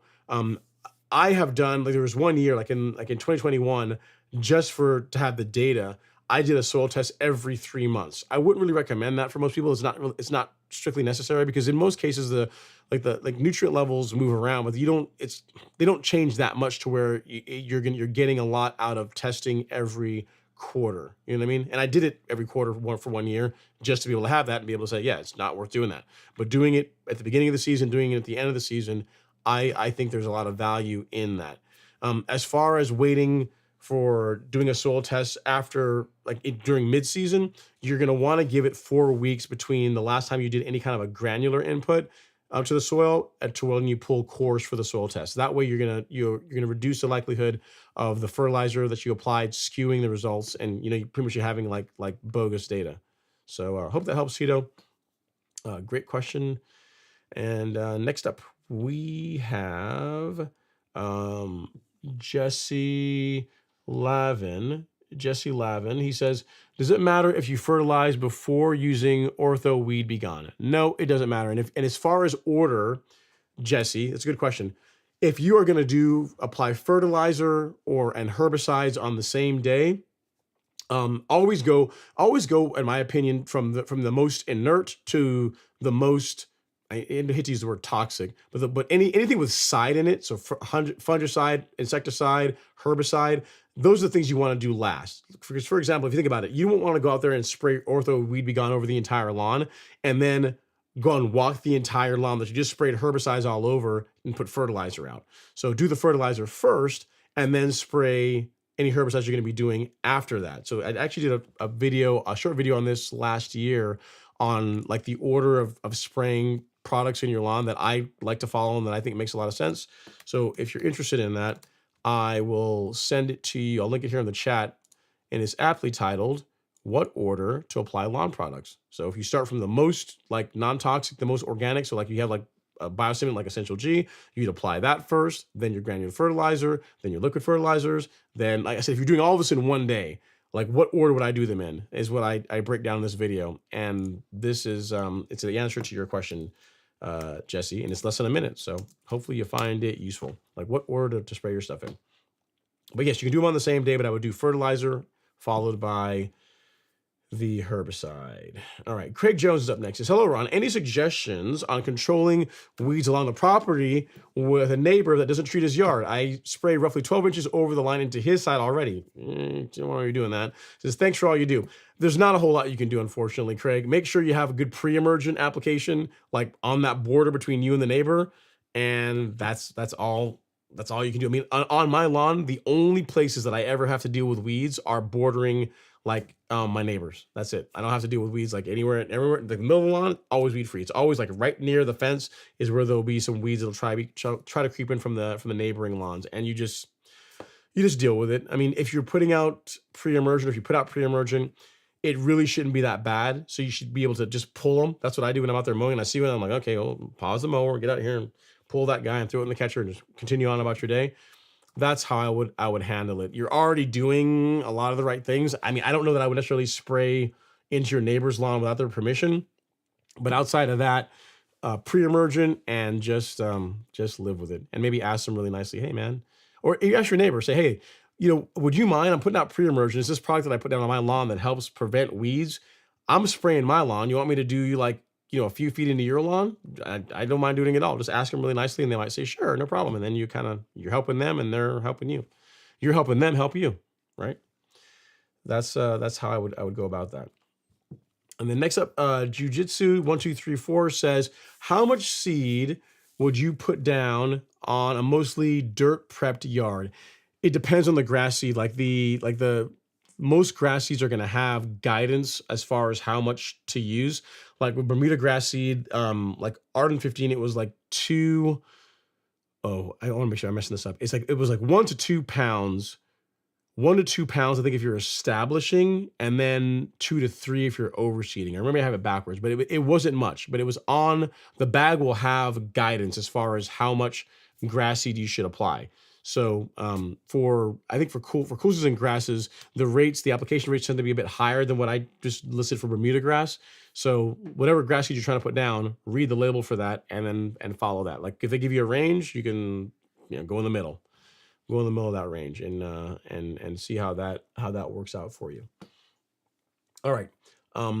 Next up we have one from Lewis P86. He says soil test on the way. We'll be applying pre and post-emergent hurt and the test it anyway. Nope, not at all. You can do herbicides. That's no problem at all.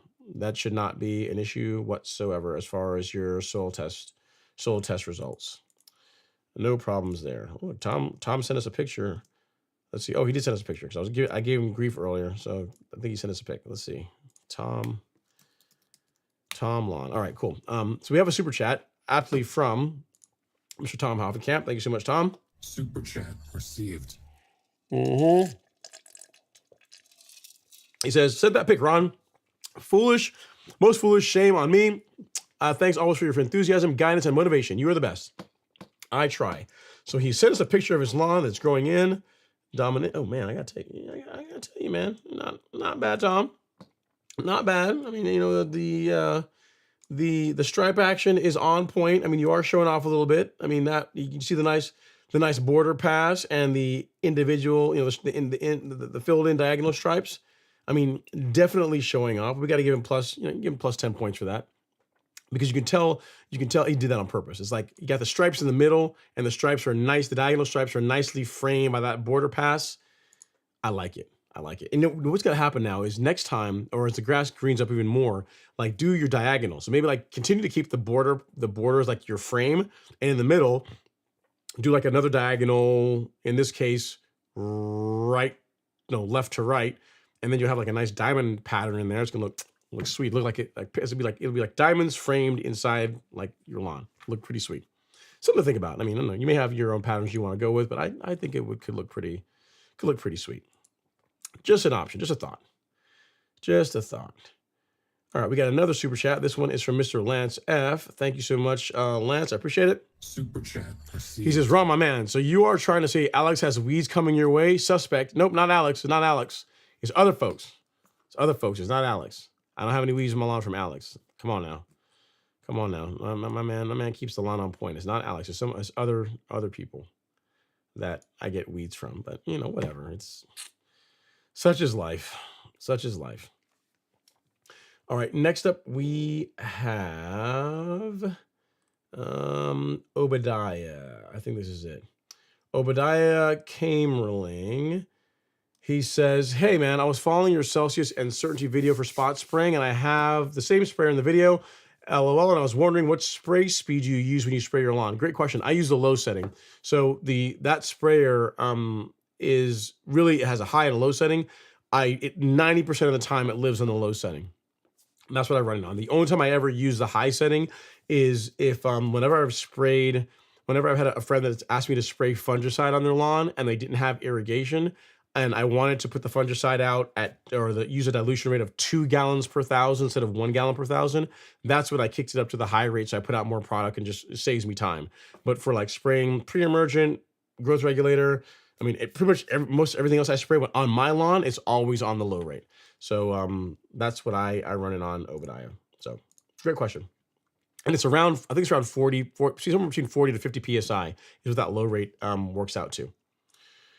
Okay, next up is John Williams says, can I do a Lime app with the new grass plugs, or do you think it would harm I know it'll be fine, John. You can do Lime. Lime is not gonna hurt your grass plugs. That would be fine. But again, if you're Mr. St. Augustine in Michigan, I'm still gonna try and tell you that I think that personally, unless you just want to be, the guy with the St. Augustine lawn in Michigan, assuming I'm thinking about the right person, unless you just want to be that guy, then I would really move to something that's better for your climate, in my opinion. But again, your call. It's not what she asked me, but I'm just weighing in. And then, actually, no, it's Brian, not you, it's Brian. Brian's the one that did it. He says, that's one of the reasons I'm moving out of the area I'm currently in. Whoever planted St. Augustine here in Michigan was a complete dummy. So I corrected John. I confuse you and Brian. Yeah, so you could do it, I guess, but why, man? Jesse Lavin says, Poania ruined my zoysia lawn. Yeah, it makes a mess of a lawn, but a couple things. One, it's going to be dying off here fairly soon. And then second, the nice thing is you got a zoysia lawn. So you have the ability to use certainty to get rid of it. You know what I mean? Like with cool season turf grass, we have an option for getting rid of it. If you got a cool season lawn, there's not a lot of great options labeled for use on residential lawns for controlling POA. There's one that's coming out here soon that we're going to be offering that will control POA in fescue, ryegrass, creeping bent grass, and some KBG cultivars, but it's primarily fescue and ryegrass and bent grass. Because you think about it, like the herbicide is designed to control Poanua, and Poanua is annual bluegrass, right? So even if you have like Kentucky bluegrass in your lawn, like it's kind of cousins to POA. So whether or not that herbicide is going to be safe on your particular KBG cultivar is going to require testing on your part. But as far as ryegrass, fescue, what else did I say? Creeping bent grass, you should be good to go. No issues there. All right. Tom says, aha, I remembered. If you do a split out with pre-emergent, specifically dithiopyr in the spring, does it negatively affect the Bermuda stolon spreading around? No, it shouldn't. As long as you stay within you keep your rate sensible. No, it shouldn't have a negative effect. Should be just fine, Tom. And Peter says, thanks, Ron. I appreciate it. You're very welcome. And then London says, the more you mow, the color will come back. This is true. This is true. Mowing covers a multitude of sins. That is true. That is true, London. And then Rick Stice says, I put down a pre-emergent back in late winter, and now I have some bare spots. I need to do some reseeding. Can I dig up those spots and sow my seed with success? Okay, so I see what you're saying. So you put down pre-emergent, and you're afraid that the pre-emergent is gonna prevent you from getting germination. So you're trying to disturb the barrier. You could get like a hard rake and heavily rake that area. I mean, that could help some too. I mean, here's what I would do, Rick. Before you do that, I would get a rake and just rake that area, like we have the bare spots, and put out your grass seed and see what happens, because you did it in late winter. So we're in April. So most pre-emergents, like if it's prodiamine or dithiopyr, those are going to be tapering off as far as their effectiveness. So you likely would get, pretty decent germination as long as you didn't do a spring pre-emergent. So I don't know that I would go out and like remove big chunks of soil and bring new dirt in. I might just give it a go, given what you described, because you're talking about late. When I think late winter, I'm thinking like December. So I'm not sure how far off we're talking here, but if you did it like late. If you did it like late December and maybe early January timeframe, so like before February, it's probably worth just trying seeding what you have now and seeing what you get. That's the way I would go. But as a prep for doing it, like get like a metal rake and just like heavily rake that area, like disturb the barrier as much as you can in that spot, and then put your grass seed down, and you should be all right. It's far enough in the season that you should be okay. Do it and then keep us posted as far as how it develops. Terrence says you missed my. I think I got your question. I think I missed it earlier, but I went back and got it, Terrence. So I think we're good to go. And then Archie Amos, he says, have you read that molasses can be used to increase your microbial activity? Yes, I have heard that. I've heard that it can be used for that. Like a lot of the liquid dethatcher type products, a lot of them will have molasses in them. You know what I mean? So yes, it like kelp can be used for that. My thoughts, it's probably okay. I've never used molasses on my lawn, but I mean, it's probably fine. I can see that it would probably work okay. Animus Otter says, I emailed you a link and a question this week regarding high sodium. Understand it prevents water and nutrient uptake. Thoughts on how to lower? I plan on adding 88 pounds of gypsum monthly on 10,000 square feet. Yeah, so depending on how the sodium got there, NMS Auditor, you can use gypsum like what you're saying, but you can also use like a flush. Like we carry a product that is designed for that. It's called NAX. I'm trying to see where it is. I think it's under the soil tests and pH adjustments. Yeah, that's where it is. So if you go to the golf course lawn store under shop and then soil tests and pH adjustments, you will find this product, which is NAX, which is a product that's designed for, it's like a salt flush, designed to help a lawn like what you're talking about, help lower sodium levels. So you might, in addition to what you're doing, you might want to give something like this a shot and see if that helps. I would just say this: know that it's going to be a process. You know what I mean? It's not like you're going to be able to like quickly like lower sodium levels. Know that between I guess the gypsum apps that you're doing and perhaps a product like what I just linked to you, over time you'll be able to bring those levels down. But it's not going to be like a month later. There's a huge difference. Is what I'm trying to say. So just keep working at it. Keep working on it and keep you posted as far as how it develops. Let's see here. Jujutsu says, after seeding, how long should I be putting starter fertilizer down? How long should I wait until I put a weed killer down? Yeah, so starter fertilizer I would put down as part of the seeding project. So if you say this weekend you're putting out grass seed, I would put out your starter fertilizer. I'd apply the grass seed. I would water it in. As far as herbicides go, I would wait until the grass is established to the point to where you're out there mowing it, and then you can introduce post-emergent herbicides to spray weeds on the lawn. Really though, you shouldn't, even on a brand new lawn, you shouldn't have to do a blanket spray. If the weeds are that bad, you can at most you can spot spray. You can likely just get out there and just pull the weeds, if you see a few here and there. So starter fertilizer on the same day you're doing your seeding, and then herbicides, I would wait until the lawn is established, you're mowing it, and then if you want to spot spray with herbicides that that are correct for your grass type, that would be okay. I would not want to be in a rush to do it, because the thing is, I mean, even if you take a herbicide that is labeled safe for your particular grass type, herbicides are still a stressor. They still introduce some stress to the plant. And if you have a brand new grass, brand new grass seedling is just trying to find its way in the world, and you get out there and you smack it with a herbicide, even though it's labeled as safe for that particular type of grass, you are more likely to cause damage or kill it, right? So just wait until it's established, it's growing in and doing well, and then if you want to use herbicides as needed, spot spraying as needed, I'd be okay with doing that. NMS says it was heavy clay soil. I also plan to put down 80 pounds of Carbon Pro G monthly. All right, you're getting it done, man. You're getting it done. Joey Bowie says, I missed your question. I don't remember seeing your question, Joey Bowie. I'll scroll up here really quickly and look for it. But you may have to just ask it again, because I don't. Oh, yep, I see it here. I got it. Yep. He says, I have Princess 77 in the front and love it. I had put down Ardent 15 in the back and not the same now, and now neither is available. So why do they stop Princess 77? I don't know why. I do not know why they stopped it, because it's a Princess 77, as far as a Bermuda grass from seed, was gorgeous. I mean, Ardent 15 also gorgeous too, but of the two, Ardent 15, in my opinion, like what they cracked with that is it had better cold tolerance, meaning it went dormant. It came out of dormancy sooner, went dormant later. But the color of like Princess 77 was beautiful, man, and it was a finer leaf, even finer than Ardent 15 is. So I don't know the reason why they did it, man. I don't. It's a good question. You and me both. I do not know why they discontinued it. But yeah, sorry about missing your question. I went back and found it, so we are all good to go.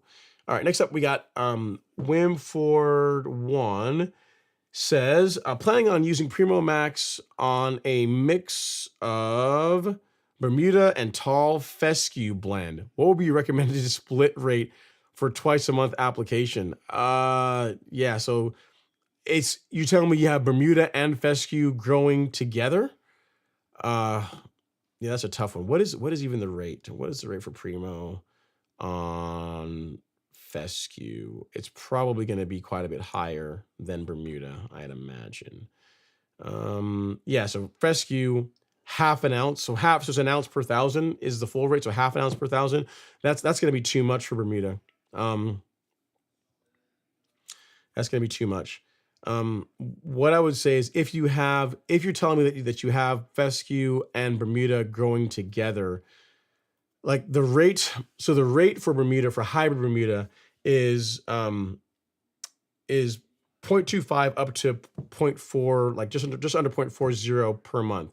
So you could spray, let me think about this. If you did 4 gallons, that's 1.6 ounces. So you could spray, you could put like that's still going to be under applying for the fescue. Yeah, I mean, you could do like 0.8 ounces of Primo in 4 gallons of water and spray that over 4,000 square feet. But that's still under applying the fescue, because it calls for like half an hour. So here's what I would do. I would bias towards the lower application, the grass with the lower application rate. So with Bermuda, you could likely get away, for hybrid Bermuda anyway, you could likely get away with 0.8, so 0.8 ounces in 4 gallons of water over 4,000 square feet. That would probably be fine. It's going to be on the low end, definitely for fescue, but again, that's kind of what you get when you got a blend of a cool season lawn and a warm season lawn, and if you over apply Primo, like you could get some bad effects on Bermuda. So I really don't want to do that. So I would go on the higher end of the split app rate for Bermuda grass and see what kind of results you get out of fescue. The regulation is probably not going to be as good, but given that you have a blend, you have to bias towards the safer of the two, right? And the safer of the two is not over applying the product to Bermuda. So that's what I would do if it were me. WJM4. So hope that helps. Devin says, Ron, your lawn is looking fire. Isn't it though? And listen, I want to flex a little bit. I'm gonna show it one more time. I promise. This is gonna be the last time on the front lawn, I am very proud of it. And that's with Primo Dev. And I did that last week. I introduced it a little bit earlier this year. You can see how nice and tight it is. The color is looking nice. I am loving that. It's still got to fill in, but we're only at the beginning of April. I can't wait until like 3-4 weeks from now. It's going to be incredible. And then the back lawn, again, not quite as good as the front lawn, but the color is coming in there. Stripe action's on point. I'll take it, right? And again, we're only in first week of April, so confidence is high. Confidence is high. Let's see here. Obadiah says, thanks, Ron. Lastly, I am spraying an area covered with weeds that is 1,500 square feet. Would you still spray the whole 2 gallons, or would you do the math to get a ratio for 1.5 gallons? Yeah, so what you could do is this, is you could take, again, I covered this last week, but the amount that you're diluting, it doesn't necessarily matter as much. What I would make sure is this, is I would put enough herbicide in the 2 gallons of water that is the correct amount for 1,500 square feet. So let's use this as an example. Let's say that, how can I explain this? Let's say that for certainty, this is not correct, but let's say for certainty, 1 large scoop is 1,000 square feet. And then let's say that you also had like a large scoop and also half of a large scoop. So in that case, if you're spraying certainty, you would put 1.5 large scoops, so 1 large scoop and then half of a large scoop. So that's enough for 1,500 square feet. You could dilute that with 2 gallons of water.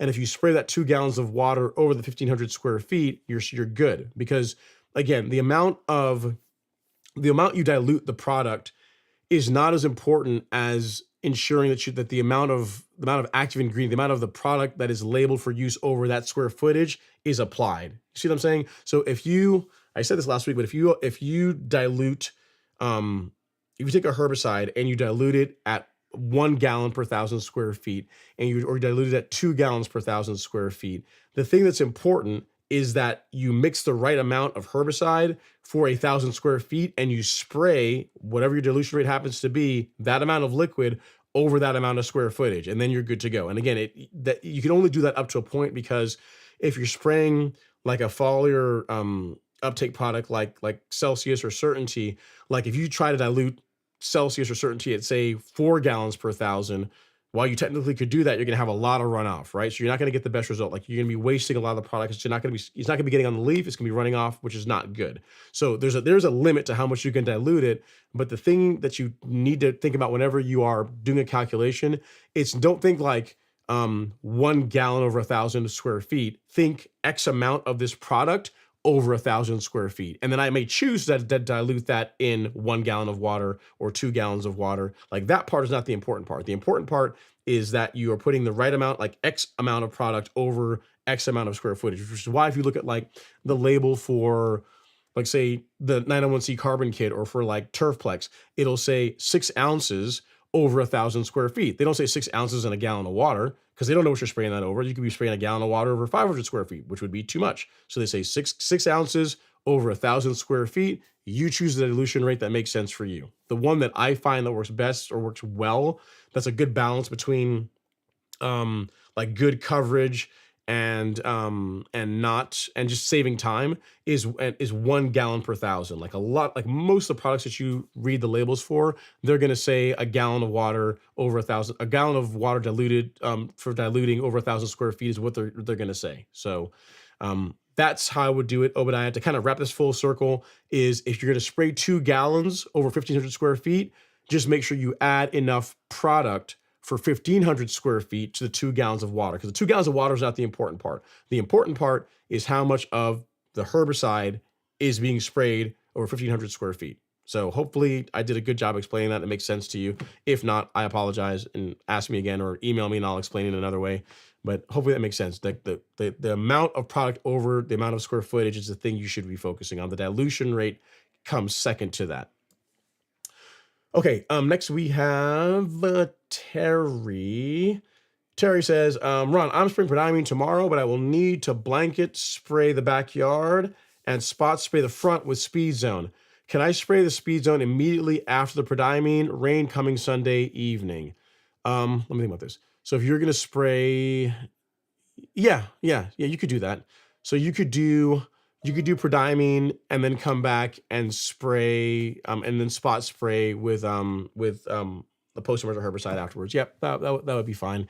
I would do it in that order. I would do the prodiamine first and then the foliar spray afterward. That makes sense. And because you don't need a blanket spray the entire lawn with speed zone, like with the sequence that you're suggesting makes sense, Terry. So yeah, that's a good plan. Sounds good, because if you did it tomorrow, that's going to give the post-emergent herbicide a full day to dry, and then when it rains on Sunday, the prodiamine gets watered in, and happy days. You're good to go. Sounds like a plan to me. All right, and then, yep, I agree, man. It was awesome, but no longer available. Next up is Zoy's your dad. He says, hey, Rom, just curious, what was your height of cut when you manual reel mowed? It was around an inch, between 0.75 like an inch. Like with a manual reel mower, it's hard to know exactly how high you're cutting, but it's between 0.75 and 1 inch is where I was running it. He says, I've been cutting at 1 inch and I'm still waiting for my Revolution 26 to reset and cut lower. The weight is killing me. It will be soon. I saw a whole bunch of Revolutions today, and they look good. They look good. And things, you know what? Even though I think Lee is not a Georgia Bulldog fan, at least being that he lives in Georgia, it's like he paid homage to the Georgia Bulldogs doing, the red and black. Good Georgia Bulldogs color, red and black. Now, granted, I'm sure you guys will get your mowers and go spray paint them and change them and do whatever you're gonna do, turn them into abominations. Like you're gonna mess with what's already good, but it comes in the red and black. That looks good, man. I don't think it's it was a good choice on the red and black for the mower theme. All right. Next up, this is last question. Thanks for the help. Last question. So I have 2 dogs that chase squirrels like crazy and rough up the ground since there's no grass. Do I oversee those areas with a ton of seed? No, I would still use just the appropriate amount of grass seed that the bag calls for, and you're gonna have to figure out some kind of way to keep the dogs away from it. Like because what's gonna happen is if you like putting down more grass seed is not going to be the way to fix it, because if the dogs are out there like running over that area, that's like a lot of traffic. It's not like, in other words, the dogs are damaging the lawn, that are damaging the turf faster than the turf can recover from the injury. So your options are let it be bare, like you're just not going to have grass there, because the dogs are always going to be, that they're not going to stop doing what they do unless you can train them to stop doing that, or you can reduce the amount of traffic. You know what I mean? So it's like there's not. Like more grass seed is not going to fix that. It's not the way to fix that. So I would, if you can, try and keep them away from that particular area. I know it's kind of tough because dogs are going to be dogs, right? But yeah, more grass seed is not the way. I would stick to what's recommended as far as the application rates on the label. All right. Ian says, Ron, you're a machine. Thanks for the long stream. You are welcome. Thank you guys. You guys are still here. So you're here. So you got questions. I got answers. Or at least I'll try and answer, right? And then Leonel Viseca says, when should you use sand level in Central Texas? It's getting close, Leonel. So Central Texas tends to be, your weather tends to be similar to what we have in Georgia. It tends to get pretty hot and stays hot for a lot of the year. So for sand leveling, I would say the beginning of May is a good time to look into doing leveling or top dressing work. So only a few weeks from now, 3-4 weeks from now, you could look into doing your lawn leveling work in Central Texas. That would that should work out well. Should work out well for you.